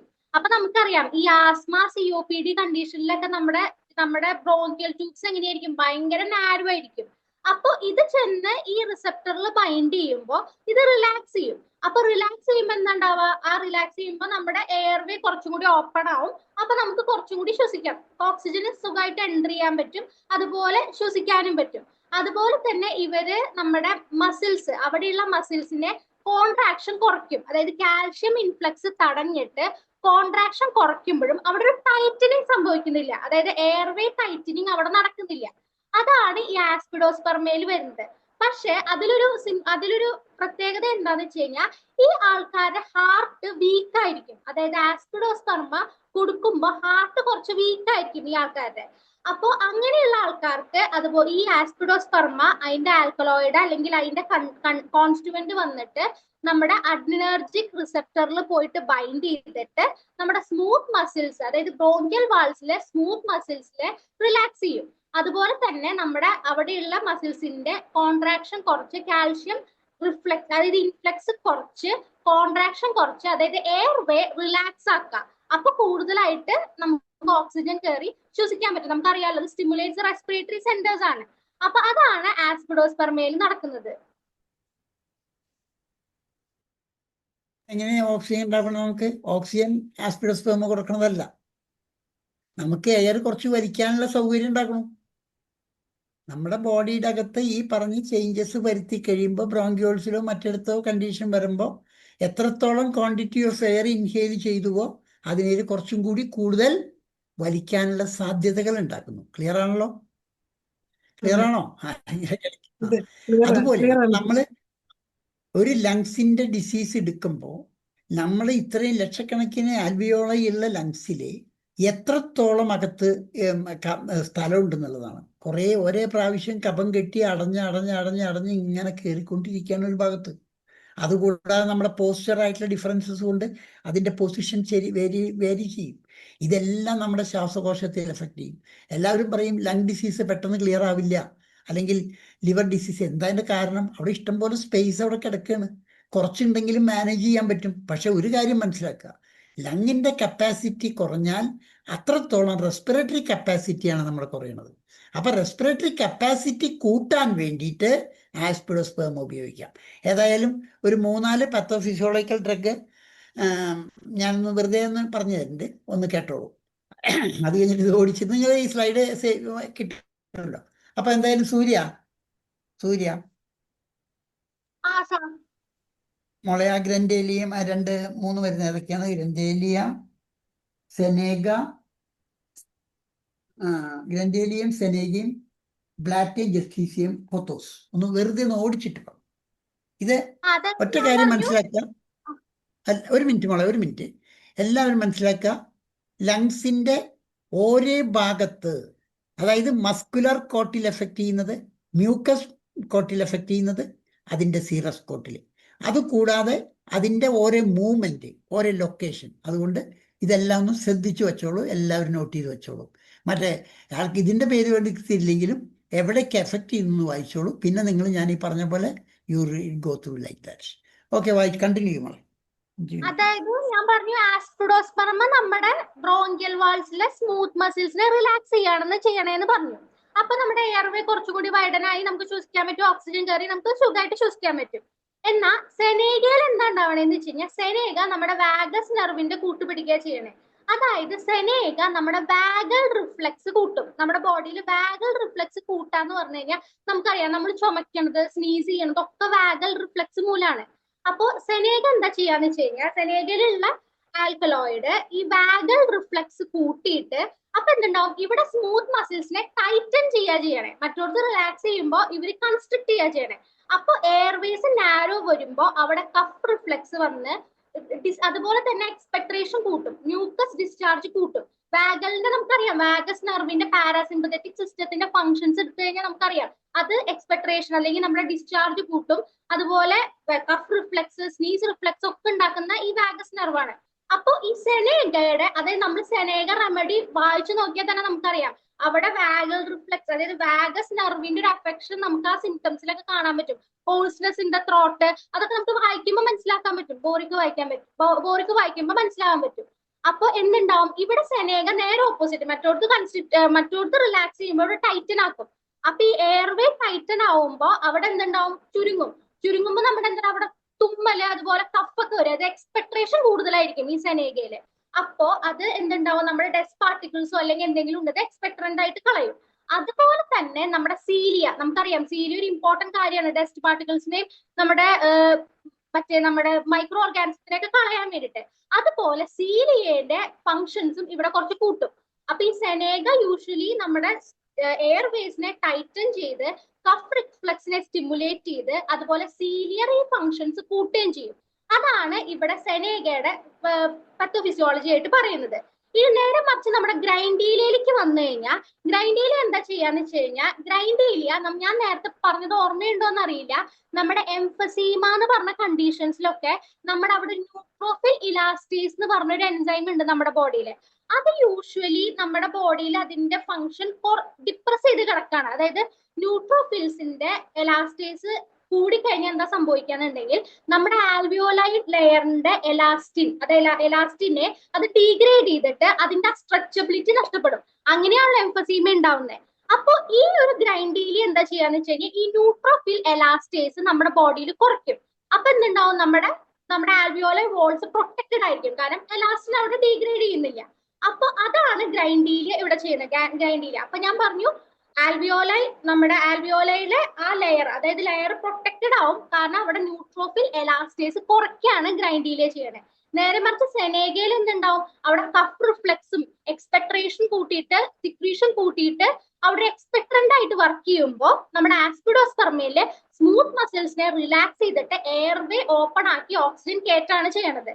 ഇനി നേരെ മറിച്ച് പോത്തോസ്, വേറൊരു റെമഡി നമ്മൾ ആസ്മയ്ക്ക് ഓർക്കണത് പോത്തോസ് എന്താ ചെയ്യാന്ന് വെച്ച് കഴിഞ്ഞാൽ, നമ്മുടെ ബ്രോങ്കോ ആൽവിയോല ഫ്ലൂയിഡ് ഉണ്ടല്ലോ, അതിൽ കിടക്കുന്ന ന്യൂട്രോഫിൽസിനെയും ഈസ്നോഫിൽസിനെയും ഫിൽട്ടർ ചെയ്യും. ഒരു അരിപ്പ പോലെ ആലോചിച്ചാൽ മതി. പോത്തോസ് ഒരു അരിപ്പ പോലെ നമ്മുടെ ന്യൂട്രോഫിൽസിനെയും ഈസ്നോഫിൽസിനെയും ബ്രോങ്കോ ആൽവിയോല ഫ്ലൂയിഡ് കെട്ടിക്കിടക്കുന്ന ആ വെള്ളത്തിൽ നിന്ന് ഇതിനെ അങ്ങോട്ട് ഫിൽട്ടർ ചെയ്ത് കളയും.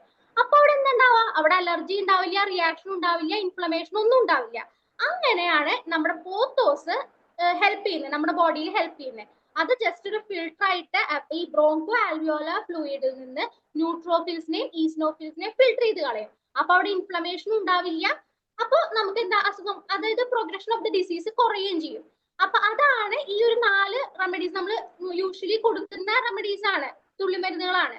അപ്പൊ ഇതാണ് അതിന്റെ ഫംഗ്ഷൻ. ഇത് കൂടാണ്ട് തന്നെ എല്ലാത്തിനും ചില ആൾക്കാര് ഈ മ്യൂക്കസ്, അതായത് ഇപ്പൊ ജസ്റ്റീഷ്യ പോലെയുള്ളതൊക്കെ ഈ മ്യൂക്കോസിറ്റിയുടെ ആ വിസ്കസ്നെസ് കുറയ്ക്കും. അതായത് അതിലെ പോളിസാക്രൈഡ്സ് ഒക്കെ ചെന്ന് ആക്ട് ചെയ്തിട്ട് ആ മ്യൂക്കസിന്റെ വിസ്കോസിറ്റി കുറച്ചിട്ട് അത് എക്സ്പെക്ടറന്റ് ആയിട്ട് ആക്ട് ചെയ്യണ ജസ്റ്റീഷ്യ പോലെയുള്ള മരുന്നുകളും ഉണ്ട്. അപ്പൊ മെയിൻ ആയിട്ട് ഇതാണ് ഈ മരുന്നുകളുടെ ഒരു പത്തോഫിസിയോളജിക്കൽ ആയിട്ട് പറയുന്നത്.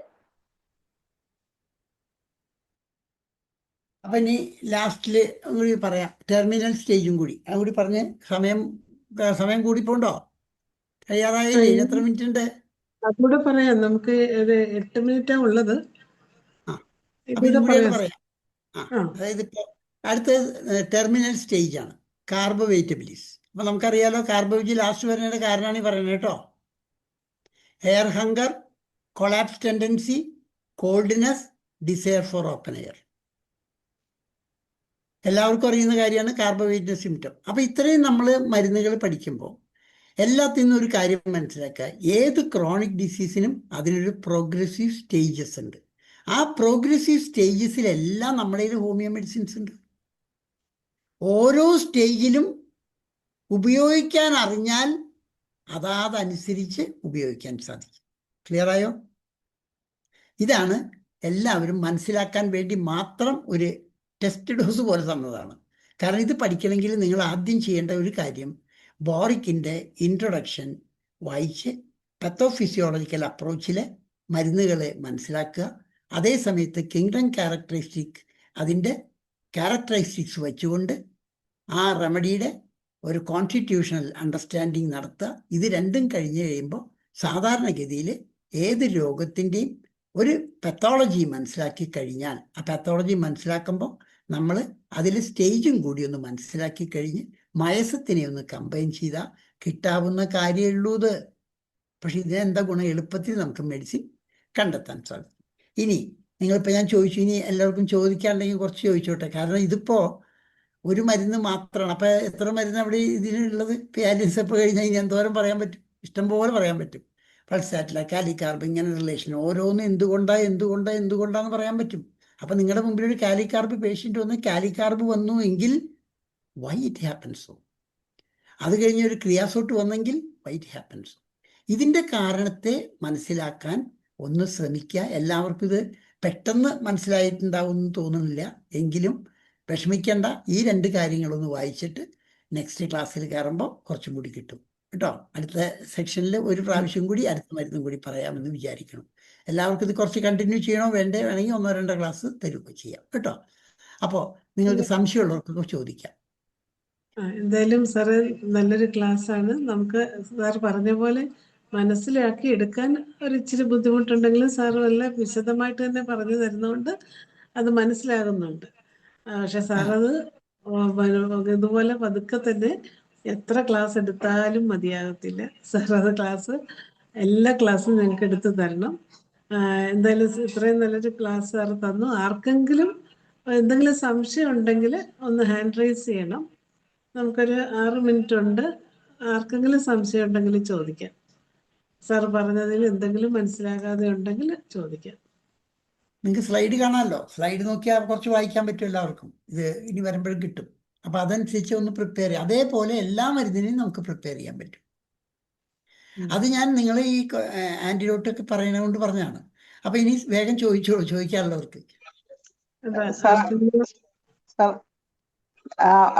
പിന്നെ ഗവേണിംഗ് റൂൾ എന്ന് പറഞ്ഞ അവസാനം ആ ചാർട്ടിന്റെ അവസാനം എഴുതിയിരുന്ന അത് ലാസ്റ്റ്, അത് പിന്നെ എടുക്കാൻ ഡോക്ടറെ. അല്ലെങ്കിൽ എന്താണെന്നറിയോ, നമുക്ക് അടുത്ത ക്ലാസ്സിൽ എടുക്കാം.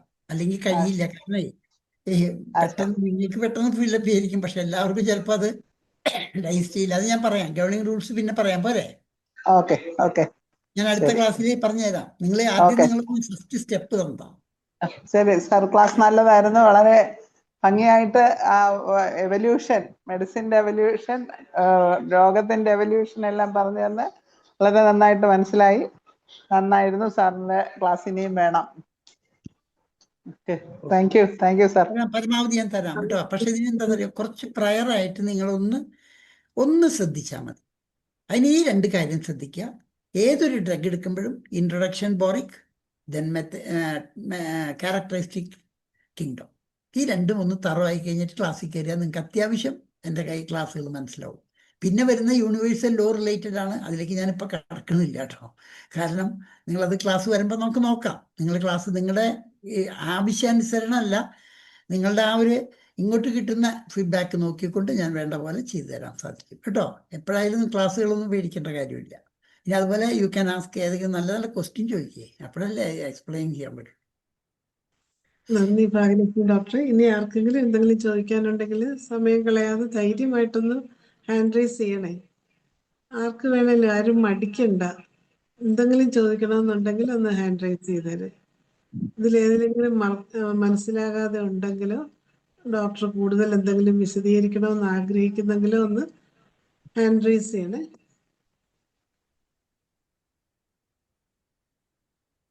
ഡോക്ടറെ നമസ്കാരം. ഈ കിങ്ഡം ക്യാരക്ടറിസ്റ്റിക്സിനെ കുറിച്ച് ഡോക്ടർ പറഞ്ഞല്ലോ. ഓരോ kingdom, plant kingdom, animal kingdom, mineral kingdom, ഇതിന്റെയൊക്കെ ക്യാരക്ടറിസ്റ്റിക്, കോമൺ ക്യാരക്ടറിസ്റ്റിക് സിംറ്റംസ് ഏതെങ്കിലും ഒരു പ്രാവശ്യം ക്ലാസ് എടുക്കാൻ പറ്റുമോ ഡോക്ടർക്ക്? അത് തരാം, അത് എടുക്കാം. അത് ഞാൻ നോക്കട്ടെ, എടുക്കാട്ടോ, എടുത്തു തരാം. അതെല്ലാം. പക്ഷെ എല്ലാ കിങ്ഡം അല്ല. ആദ്യം നിങ്ങളൊന്ന് ജസ്റ്റ് ടച്ച് വരട്ടെ. ടച്ച് വന്നതിന് ശേഷം ഇത് ഇപ്പൊ COPD കേസ് ഒന്ന് കംപ്ലീറ്റ് ചെയ്യട്ടെ.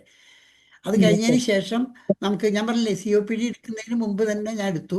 അത് കിങ്ഡം ക്യാരക്ടറിസ്റ്റിക്സ് നമുക്ക് നിങ്ങൾ സെർച്ച് ചെയ്ത് നോക്കൂ. ഞാൻ അത് ക്ലാസ് ആയിട്ട് എടുക്കാൻ നോക്കാം കേട്ടോ. അതിനൊരു വിഷമമില്ല, ഒരു ബുദ്ധിമുട്ടില്ല. പക്ഷേ കിങ്ഡം ക്യാരക്ടറിസ്റ്റിക്സ് പഠിച്ചാൽ പോരാ.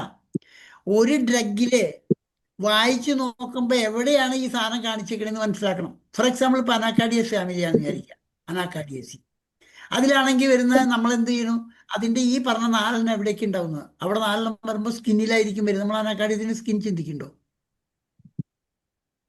അതുപോലെ ഓരോ കണ്ടീഷൻസ് വരും. അതുപോലെ ഇപ്പോൾ നമ്മളൊരു പ്ലാന്റ് എന്ന് പറയുമ്പോൾ പ്ലാന്റിൻ്റെ, ഞാൻ വെറുതെ എന്ന് പറയുകയാണ്, പ്ലാന്റ് എന്ന് പറയുമ്പോൾ എന്താണ്, what is the importance of പ്ലാന്റും നമ്മളൊക്കെ ആയിട്ടുള്ള ഡിഫറൻസ് എന്താണ്?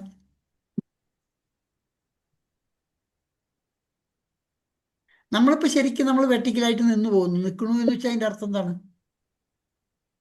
ചോദിച്ച ഡോക്ടർ തന്നെ മറുപടി പറഞ്ഞാൽ എളുപ്പമുണ്ട്. നമ്മൾ നിൽക്കുന്നു, we are standing, we are under the influence of gravitation force. Okay അല്ലേ? The roots of plants are growing against the gravity. അതുപോലെ ഏത് റൂട്ട്സിനും അതിൻ്റെതായ, ഏതൊരു പ്ലാന്റിനും അതിൻ്റെതായ സെൻസിറ്റിവിറ്റി കൂടുതലാണ് അല്ലേ, കാലാവസ്ഥകൾ. അതുപോലെ എല്ലാം സെന്റിമെന്റാലിറ്റി, സെൻസിറ്റിവിറ്റി, റിയാക്ടിവിറ്റി, എല്ലാ കാര്യങ്ങളിലും പെട്ടെന്ന് റിയാക്ട് ചെയ്യും. അതേപോലെ ഓരോന്നിനും എടുക്കാവുന്നതേ ഉള്ളൂ. അപ്പോൾ ഏതൊരു കാര്യത്തെപ്പറ്റി പഠിക്കുമ്പോഴും നമ്മൾ അതിനെ ഒരു യൂണിവേഴ്സൽ ലോയിലേക്ക് കവർ ചെയ്താൽ കുറച്ച്. ഹോമിയോപ്പതി എന്താ ബേസ്? നാച്ചുറൽ ലോ ആണ്. What is natural law? A weak dynamic affection is permanently extinguish in the living organism by a stronger one. അപ്പൊ നമ്മൾ നാച്ചുറൽ ലോ ബേസ് ചെയ്യണം. നാച്ചുറൽ ആകുമ്പോൾ how far we are away from nature we have to understand. അതെല്ലാം നമ്മൾ കടന്നു വരും. അതുകൊണ്ടാണ് ഹോമിയോപ്പതിയിൽ വരുന്ന ഈ വേ ഓഫ് തിങ്കിങ് കുറച്ച് ഡിഫറെൻ്റ് വരുന്നത്. ഞാനിപ്പോൾ അതിലേക്ക് കിടക്കണില്ല. എന്തായാലും ടോപ്പിക്കിൽ എടുത്തിട്ട് 2-3 ക്ലാസ്, ഇപ്പം ഇന്ന് ആലിയസപ്പ് എടുത്താലും അടുത്ത ക്ലാസ്സുകളിൽ കുറച്ചും കൂടി റിലേറ്റ് ചെയ്ത് തരാൻ നോക്കാം. ഒരു 1-2 മരുന്നും കൂടി ഇതുപോലെ തന്നെ പോട്ടെ അല്ലേ? ക്ലാസ് 2 മരുന്നും കൂടി ഇതുപോലെ പോട്ടെ. 2 മരുന്ന് പോകുമ്പോഴേക്കും നിങ്ങൾ ഇതുപോലെ ഒന്ന് വായിച്ചോളൂ. അപ്പം നിങ്ങൾക്ക് ഏകദേശം ഒരു ഐഡിയ കിട്ടും. അത് കഴിഞ്ഞിട്ട് കിങ്ഡം ക്യാരക്ടറിസ്റ്റിക്സിൽ കിടക്കാൻ നോക്കാം. അല്ലെങ്കിൽ ഇപ്പം അടുത്ത് ഞാൻ ഉദ്ദേശിക്കുന്നത് ലിവറിൻ്റെ സിറോസ്. ഞാൻ 5 ഭാഗമാണ് നിങ്ങൾക്ക് തരാൻ ഉദ്ദേശിക്കുന്നത്. അതായത് lungs, liver, kidney, brain, heart. ഈ 5 എണ്ണത്തിൻ്റെയും ഓരോ ഡെമോ തരണം എന്നാണ് ഉദ്ദേശിച്ചിരിക്കുന്നത്. ക്ലാസ് എത്ര പോകുമെന്ന് എനിക്കറിയില്ല. Anyway I shall try my best to give to you കേട്ടോ. ഇത് നിങ്ങൾ ഉപയോഗിക്കുമ്പോൾ നിങ്ങളെല്ലാവരും അത് വളരെയധികം കാര്യമായിട്ട് എടുക്കുന്നു. തീർച്ചയായിട്ടും എൻ്റെ ഭാഗത്ത് ഫുൾ സപ്പോർട്ടുണ്ട്, ഒരു സംശയമില്ല. പഠിക്കാൻ ആഗ്രഹമുള്ളവർക്കും പഠിക്കണം എന്ന് ആഗ്രഹമുള്ളവർക്കും ഹോമിയോപ്പതി നന്നാവണം. ഹോമിയോപ്പതി ഏറ്റവും സൂപ്പറാണ്, സംശയിക്കേണ്ട. പക്ഷെ നമ്മൾ തന്നെയാണ് അതിനുള്ള ഇതുണ്ടാക്കുന്നത്. നമ്മൾ മനസ്സിലാക്കണം. അപ്പോൾ ഫോറിനിൽ എഴുതിയ പുസ്തകങ്ങളും വലിയ വലിയ ബുക്കുകളും നമ്മൾ വായിക്കേണ്ട. അവരൊക്കെ അലോപ്പതി ഡോക്ടേഴ്സ് കഴിഞ്ഞിട്ട് ഹോമിയോ കവർ ചെയ്തവരാണ്. അതുകൊണ്ട് മറ്റൊരു ഭാഗത്തിന് അവർ പ്രൈം ഇമ്പോർട്ടൻസ് കാണിക്കുന്നില്ല എന്ന് മാത്രം. അത് അവർ അണ്ടർസ്റ്റുഡാണ്. നമ്മളെന്ത് ചെയ്തു? അത് അവർ കണക്കാക്കാത്ത കാരണം ഈ സാധനത്തിനെ മാറ്റി എടുത്തിട്ട് സിംറ്റം മാത്രം നോക്കി. അവിടെയാണ് നമുക്ക് പറ്റിയ തെറ്റ്. ഒരു മരം വളരുമ്പോൾ മുകളിലേക്ക് ഇങ്ങനെ പോയിക്കൊണ്ടിരിക്കുക. ഒരു ശിഖരം വന്നു, ആ ശിഖരത്തിന് നിറയെ മാങ്ങയുണ്ട്, എല്ലാവരും ആ ശിഖരത്തിൽ കയറി ആ വഴിക്ക് പോയി. ഒരു വഴിക്കല്ല, because homeopathy can be used. എത്ര തരത്തിൽ ചികിത്സിക്കാമെന്നറിയോ, എത്ര തരത്തിൽ മെറ്റീരിയൽ മേടിക്കാൻ പഠിക്കാമെന്നറിയോ. അത് എൻ്റെ അടുത്ത് ക്ലാസ്സിൽ ഇരുന്ന ആരെങ്കിലൊക്കെ ഉണ്ടെങ്കിൽ അവർക്ക് അറിയാം, പക്ഷെ അവർ പറയുമെന്ന് എനിക്കറിയില്ല ഇവിടെ. എന്തായാലും അവരൊക്കെ എത്ര ടൈപ്പിൽ പഠിപ്പിക്കുന്നുണ്ട്. How many types I am giving instruction to learn this material മേടിക്കാം. മനസ്സിലാവുണ്ടോ? അത് റീന ഡോക്ടറെ പറയണ്ടോ? റീനെ എന്തെങ്കിലും പറയണ്ടോ? മെറ്റീരിയൽ മേടിക്കാൻ പറ്റി ക്ലാസ്സിൽ പറയണത് പറയണ്ടോ? അവർ പഠിച്ചോട്ടെ മെറ്റീരിയൽ മേടിക്കാം. നോക്കട്ടെ, റീന ഡോക്ടറെ അഡ്മിറ്റ് ചെയ്ത് തരാം. ഒന്ന് അഡ്മിറ്റ് ചെയ്തോ. ഞാൻ ശരിക്കും പറഞ്ഞ സാറ് നേരത്തെ എന്നെ വിളിച്ചിരുന്നു, അപ്പൊ എനിക്ക് പെട്ടെന്ന് ഹാൻഡ് റൈസ് ചെയ്യാൻ പറ്റിയില്ല. അതുകൊണ്ടാണ് ആ കിങ്ഡം ക്യാരക്ടറിസ്റ്റിക്സ് പറയാൻ പറ്റാതിരുന്നത്. ഞങ്ങള് ശരിക്കും ഒരു RK സ്കൂളുണ്ട് സാറിന്റെ, അപ്പൊ അതിലെ സ്റ്റുഡൻസ് ആണ് ഞങ്ങൾ, കുറച്ച് പേരുണ്ട് ഇതില്. അപ്പോൾ അതുകൊണ്ട് ഞങ്ങൾക്ക് വളരെയധികം സാറ് പറയുന്ന പെട്ടെന്ന് മനസ്സിലാവുന്നുണ്ട്. കാരണം സാർ ഞങ്ങൾക്ക് പല പ്രാവശ്യങ്ങളിലായിട്ട് ഇതെല്ലാം പലതരത്തില് പറഞ്ഞു തന്നിട്ടുണ്ട്. ഇപ്പൊ മെറ്റീരിയൽ പഠിക്കാൻ തന്നെ പലതരത്തില് കിങ്ഡം ബേസിൽ പഠിക്കാം, സിംറ്റോമാറ്റിക് ആയിട്ട് പഠിക്കാം, പിന്നെ ട്രയാങ്കിൾ മെത്തേഡ്, ഹിഡൻ പ്രോട്ടോകോൾ, അങ്ങനെ പലതരത്തിലും സാർ ഞങ്ങളെ പഠിപ്പിച്ചിട്ടുണ്ട്. അപ്പൊ അതുകൊണ്ട് വളരെ പ്രയോജനകരമാണ്. അപ്പൊ സാറിന്റെ ഈ ക്ലാസ് എന്തുകൊണ്ടും എല്ലാവർക്കും ഒത്തിരി പ്രയോജനകരമായിട്ടുള്ള ഒരു ക്ലാസ് തന്നെയാണ്. അപ്പം എന്തായാലും അത് ഞങ്ങൾ ആ ക്ലാസ്സിൽ ഉണ്ടായിരുന്നോണ്ട് ഞങ്ങൾക്ക് കുറച്ചുകൂടി വേഗം എളുപ്പമായി. ഇനി 1-2 ക്ലാസ് കൂടി കഴിയുമ്പോൾ എല്ലാവർക്കും അത് നന്നായി മനസ്സിലാവും. ഏതായാലും സാറിനും പങ്കെടുത്ത എല്ലാവർക്കും ഒത്തിരി നന്ദി അറിയിക്കുന്നു. ഓക്കെ, നന്ദി റീന ഡോക്ടറെ. അടുത്തത് ബിന്ദു റാണി ഡോക്ടർ ഹാൻഡ് റൈസ് ചെയ്തിട്ടുണ്ട്. ബിന്ദു ഡോക്ടർ. അതെ, ഞാൻ സാറിന്റെ ക്ലാസ്സിൽ 1 വർഷമായിട്ട് ഇപ്പം ഉണ്ട്. വളരെ എഫക്റ്റീവ്. അതായത് നമ്മൾ ആദ്യം കേസ് ടേക്കിംഗ് എങ്ങനെയാണെന്നാണ് സാർ നമ്മളെ പഠിപ്പിക്കുന്നത്. ഏത് രീതിയിൽ കേസ് ടേക്കിംഗ് എടുക്കണം. കേസ് ടേക്കിംഗ് നല്ലപോലെ എടുത്താൽ മാത്രമേ നമുക്ക് കറക്റ്റ് ആയിട്ടുള്ള ഒരു റെമഡിയിലോട്ട് എത്താൻ പറ്റത്തുള്ളൂ. അത് വളരെ ഭംഗിയായിട്ടാണ് സാർ ഞങ്ങളെ പഠിപ്പിച്ചു തന്നിട്ടുള്ളത്. അതുപോലെ തന്നെ മെറ്റീരിയൽ മേടിക്കുക എങ്ങനെ വായിക്കണം, ഏത് രീതിയിൽ വായിക്കണം, എങ്ങനെ അത് മനസ്സിലാക്കണം എന്നുള്ളതിനെ പറ്റിയൊക്കെ വളരെ വിശദമായിട്ട്, പതോഫിസിയോളജിക്കൽ ലെവലിലാണെങ്കിലും കോൺസ്റ്റിറ്റ്യൂഷണൽ റെമഡി കണ്ടുപിടിക്കുന്ന ലെവലിലാണെങ്കിലും, അല്ലെങ്കിൽ മെറ്റീരിയൽ മേടിക്കുക തന്നെ ബോറിക്ക് എങ്ങനെ വായിക്കണം. ഇൻട്രൊഡക്ഷനിലൊക്കെ നമ്മൾ സാധാരണ ഇൻട്രൊഡക്ഷൻ ഒന്നും അങ്ങനെ വായിക്കാറേ ഇല്ലായിരുന്നു ഞാൻ. അപ്പൊ ഇൻട്രൊഡക്ഷനൊക്കെ വായിച്ചു കഴിയുമ്പോൾ ആ ഒരു മെഡിസിനെ പറ്റിയുള്ള സകല ഡീറ്റെയിൽസ് അതിനകത്തുണ്ടെന്നും അതെങ്ങനെയാണ് പറഞ്ഞിരിക്കുന്നതെന്നും അതെങ്ങനെ പർട്ടിക്കുലേഴ്സുമായിട്ട് കണക്ട് ചെയ്യണമെന്നും ഒക്കെ വളരെ വിശദമായിട്ടാണ് സാർ ഞങ്ങളെ പഠിപ്പിച്ചു തന്നിട്ടുള്ളത്. അതുകൊണ്ട് സാറിന്റെ ഈ ഹിഡൻ പ്രോട്ടോക്കോളും അതുപോലെ തന്നെ ട്രയാങ്കുലർ മെത്തേഡും ഒക്കെ നമുക്ക് കോൺസ്റ്റിറ്റ്യൂഷണൽ ഡ്രഗ് സെലക്ട് ചെയ്യുന്നതിനും അല്ലെങ്കിൽ അതുപോലുള്ള മറ്റു മെഡിസിൻ സെലക്ട് ചെയ്യുന്നതിനൊക്കെ നമുക്ക് വളരെയേറെ സഹായിക്കുന്നതാണ്. അതുകൊണ്ട് സാറ് പറഞ്ഞൊക്കെ ഞങ്ങൾക്കും പൂർണ്ണമായും മനസ്സിലാകുന്നുണ്ട്. അത് ഇത്രയും ക്ലാസ്സിൽ അറ്റൻഡ് ചെയ്തിട്ടുള്ളത് കൊണ്ട് വളരെ എഫക്റ്റീവായിട്ടുള്ള വളരെ നല്ല ക്ലാസ്സുകളാണ് സാറിൻ്റേത്. അത് ഞങ്ങൾ സാറിനോട് പ്രത്യേകം നന്ദി പറയുന്നു. നന്ദി ബിന്ദു ഡോക്ടറെ. ഇനി സാറിന് നന്ദി പറയുന്നതിന് ഷീല ഡോക്ടറെ ക്ഷണിക്കുകയാണ്. ഷീല ഡോക്ടറെ.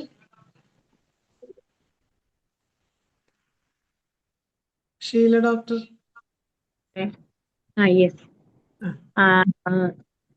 ഇന്ന് ഇവിടെ COPDയുടെ വളരെ തേർഡ് പാർട്ടായിരുന്നു തോന്നുന്നു ഇല്ലേ ഇന്നത്തെ ക്ലാസ്.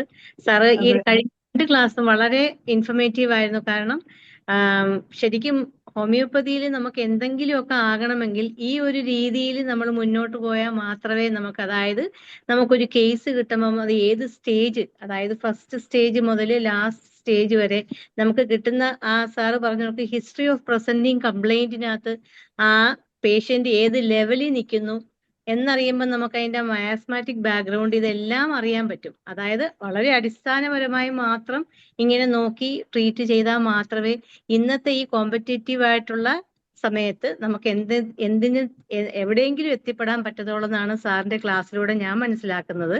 കാരണം അത്രയ്ക്കും വ്യക്തമായിട്ട് ഇപ്പം ഡോക്ടർ ബിന്ദുറാണിയൊക്കെ പറഞ്ഞാൽ എനിക്ക് ഈ സാറിന്റെ സ്കൂളിനെ പറ്റിയൊന്നും കൂടുതൽ അവയർനെസ് ഇല്ല. കാരണം ഞാനിപ്പം കുറച്ച് നാളെ ആയിട്ടുള്ളൂ IFPH വന്നിട്ട്. അപ്പം സാർ ഈ സ്കൂളിന്റെ കാര്യം കുറച്ചും കൂടി ഡീറ്റെയിൽഡ് ആയിട്ട് പറഞ്ഞാൽ ഒരുപക്ഷെ ഇൻട്രസ്റ്റ് ഉള്ള ഇനിയും ഡോക്ടേഴ്സ് ഉണ്ടാവുമായിരിക്കും തീർച്ചയായിട്ടും ആ സ്കൂളിൽ ചേരാനും ഒക്കെയുള്ള. അപ്പൊ അതൊന്ന് സാറ് ചാറ്റ് ബോക്സിലോ വല്ലതും ഇട്ടാൽ വളരെ ഉപകാരമായിരിക്കുന്നു വിചാരിക്കുന്നു. എന്തായാലും ഇത്ര നല്ലൊരു ക്ലാസ് സാറിന്റെ ഇനിയും ഞങ്ങൾ പ്രതീക്ഷിക്കുന്നു. ഈ അവസരത്തിൽ ഇത്ര തിരക്കേറിയ ഡോക്ടർ രാധാകൃഷ്ണൻ ഞങ്ങളെ IFPH പ്ലാറ്റ്ഫോമിൽ വന്ന് ഞങ്ങൾക്ക് ഇത്രയേറെ അറിവ് തന്നതിന് IFPHന്റെ പേരിലും എന്റെ വ്യക്തിപരമായ പേരിലും വളരെ സ്നേഹത്തോടെ വളരെ ആദരവോടുകൂടി വീണ്ടും നന്ദി അറിയിക്കുന്നു. അതുപോലെ ഇന്നിവിടെ സന്നിഹിതരായിരിക്കുന്ന എല്ലാ ഡോക്ടേഴ്സിനും ഹോമിയോ പ്രേമികൾക്കും IFPHന്റെ പേരിൽ നന്ദി രേഖപ്പെടുത്തുന്നു. സാറിന്റെ സ്കൂളിന്റെ അഡ്രസ്സ് എന്തെങ്കിലും ചാറ്റ് ബോക്സിൽ ഇട്ടെങ്കിൽ കുറച്ച് നന്നായിരുന്നു ഡോക്ടറെ. ഇടാം കേട്ടോ. അതുകൊണ്ട് റീന ഡോക്ടറെ കോണ്ടാക്ട് ചെയ്താൽ മതി. ഡോക്ടർ റീന. Okay sir. അതായത് ഇതില് പിന്നെ മാത്രമല്ല ഇതില് സ്കൂളിനെ സംബന്ധിച്ചല്ല, ഇപ്പൊ നമ്മള് എന്തായാലും ഒരു 3-4 ക്ലാസ് കഴിയട്ടെ, അപ്പോഴേക്കും നിങ്ങൾക്ക് മനസ്സിലാവും ഏകദേശം എങ്ങനെയൊക്കെയാണെന്ന്. മനസ്സിലാവുണ്ടോ? നിങ്ങൾ ശരിക്കും ഞാൻ പറയുന്നത് without a cause nothing will happen, whatever be, whether it is എന്ത് തരത്തിലാണെങ്കിലും a cause will be there. ആ കോസ് മനസ്സിലാക്കുന്നതിന് രീതി, അല്ലെങ്കിൽ നമ്മൾ ഏത് രീതിയിലാണ് മനസ്സിലാക്കുന്നത്. ഇപ്പം നമ്മൾ ഇരിക്കുന്നു എന്നേ അറിയുള്ളൂ. നമ്മൾ കസേരമേലെ ഇരിക്കണ, കസേരയ്ക്ക് 4 കാലുണ്ട് നമ്മൾ അറിഞ്ഞിട്ടല്ല ഇരിക്കണേ. But we know that. But even knowing നമ്മൾ ഓരോ കാര്യങ്ങൾ അതേപോലെയാണ്. What are all the things that just around us is just informative to us. Those are actually, അതല്ല ഞാനിപ്പം പറഞ്ഞ പെർസെപ്റ്റ് ചെയ്യണമെന്ന് പറയും. പെർസെപ്റ്റീവ് ആവണം. രണ്ടും ശരിക്ക് തന്നെ എടുത്തിരിക്കണം. Knowledge of disease and knowledge of medicine. അതിൻ്റെ ഡെപ്തിൽ പോയിട്ടാണ് ഈ പറഞ്ഞു തരുന്നത് കേട്ടോ, ഒരു സംശയമില്ല. Because I have gone through all these thing. Because last 50th വർഷമാണ് വരുന്നത് എൻ്റെ. 50ാമത്തെ വർഷമായിട്ട്, ഈ 50 വർഷം 50 വർഷമായിട്ട് ഞാനിപ്പോൾ ശരിക്കും കോൺസ്റ്റിറ്റ്യൂഷൻ അന്വേഷിച്ച് നടന്നിട്ട് കുറേ നടത്തിട്ട് ഇവരൊക്കെ എല്ലാവരോടും ചോദിക്കുമ്പോഴും കോൺസ്റ്റിറ്റ്യൂഷൻ അതങ്ങനെ കണ്ടു. എന്ത് ഗസ് ചെയ്യും? No one can. നമ്മൾ ഉടനെ തന്നെ മനസ്സിലാക്കി വെച്ചാൽ we must make a boundary. അതിനൊരു ബൗണ്ടറി ഉണ്ടാക്കണം. ആ ബൗണ്ടറിയാണ് ഉണ്ടാക്കിയത് മെത്തേഡ്സ് ഓഫ് ട്രയാങ്കിൾ. അപ്പോൾ ബൗണ്ടറി ഉണ്ടാക്കി സിമിലി മെത്തിന്റെ വഴി കണ്ടെത്തി. പക്ഷെ രോഗം പലതുമല്ല വരുന്നത്. അപ്പം രോഗത്തിനെ തിരിച്ചെടുക്കാൻ എന്ത് ചെയ്തു? ഒരു സ്റ്റാറ്റസ് നിർണ്ണയിക്കാൻ hidden protocol, health, intensity, deathfulness, duration, extent and nature, ഈ 6 ഘടകങ്ങളെ നോക്കി വിലയിരുത്തിയിട്ട് മാർക്സ്, മാത്തമാറ്റിക്കൽ കാൽക്കുലേഷൻസിൽ മാർക്ക് പ്രൊവൈഡ് ചെയ്ത്. അത് മോൻ്റെയൊക്കെ ഹെൽപ്പ് ഉണ്ട് കേട്ടോ. അവൻ്റെ ഹെൽപ്പ് തന്നെയാണ് ഇതിൽ കൂടുതൽ എനിക്ക് ഈ ഇങ്ങനെയൊക്കെ തയ്യാറാക്കാൻ പറ്റുന്ന ഐഡിയ എൻ്റെ ആയിരിക്കും. പക്ഷെ എങ്കിൽ തന്നെ അവനെ നിതീഷ ഹിഡൻ പ്രോട്ടോകോൾ തയ്യാറാക്കി തന്നു. ഇപ്പം അത് കാരണം എന്താണ്? ഏത് രോഗം വന്നാലും ഏത് ലെവലിലാണ് നിൽക്കണമെന്ന് നോക്കും. അവിടെ എന്താണ് ട്രീറ്റ്മെൻറ്റ് നമുക്ക് അപ്പം അറിയാം.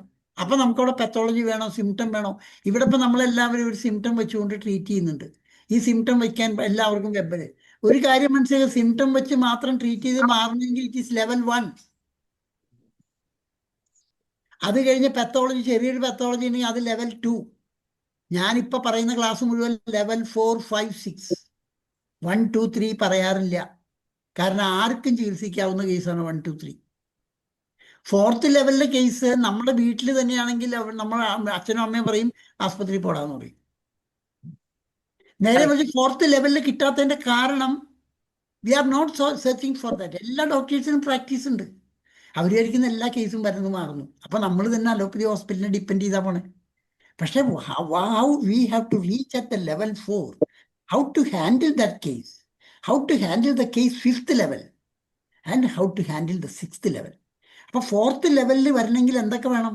ഈ പറഞ്ഞ symptom, pathology, miasm, temperament, affinity, side affinity, thermal എല്ലാം വേണം. In addition to lab investigation, surgery. ഇത്രയും പോയിന്റ് കഴിഞ്ഞിട്ടാണ് നമ്മൾ 5th ലെവലിൽ എത്തുന്നത്. പക്ഷേ 5th ലെവലിൽ എത്തുമ്പോഴേ സിമിലിമത്തിന്റെ ആവശ്യമുള്ളൂ.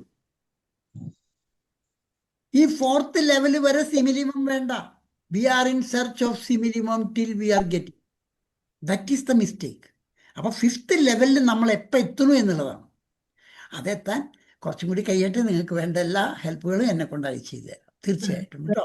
ബിക്കോസ് അത് മാത്രമല്ല, ഞാൻ അതിനെ കുറേ പുസ്തകങ്ങൾ തയ്യാറാക്കിയിട്ടുണ്ട്. ഫിലോസഫി, പ്രാക്ടീസ് ഓഫ് മെഡിസിൻ ഒക്കെ ആയിട്ട് സുരിതരാന്നുള്ള പുസ്തകങ്ങൾ എന്തായാലും ജനുവരിക്ക് മുമ്പ് നിങ്ങൾക്ക് എല്ലാവർക്കും കിട്ടുമെന്ന് പ്രതീക്ഷിക്കുന്നു.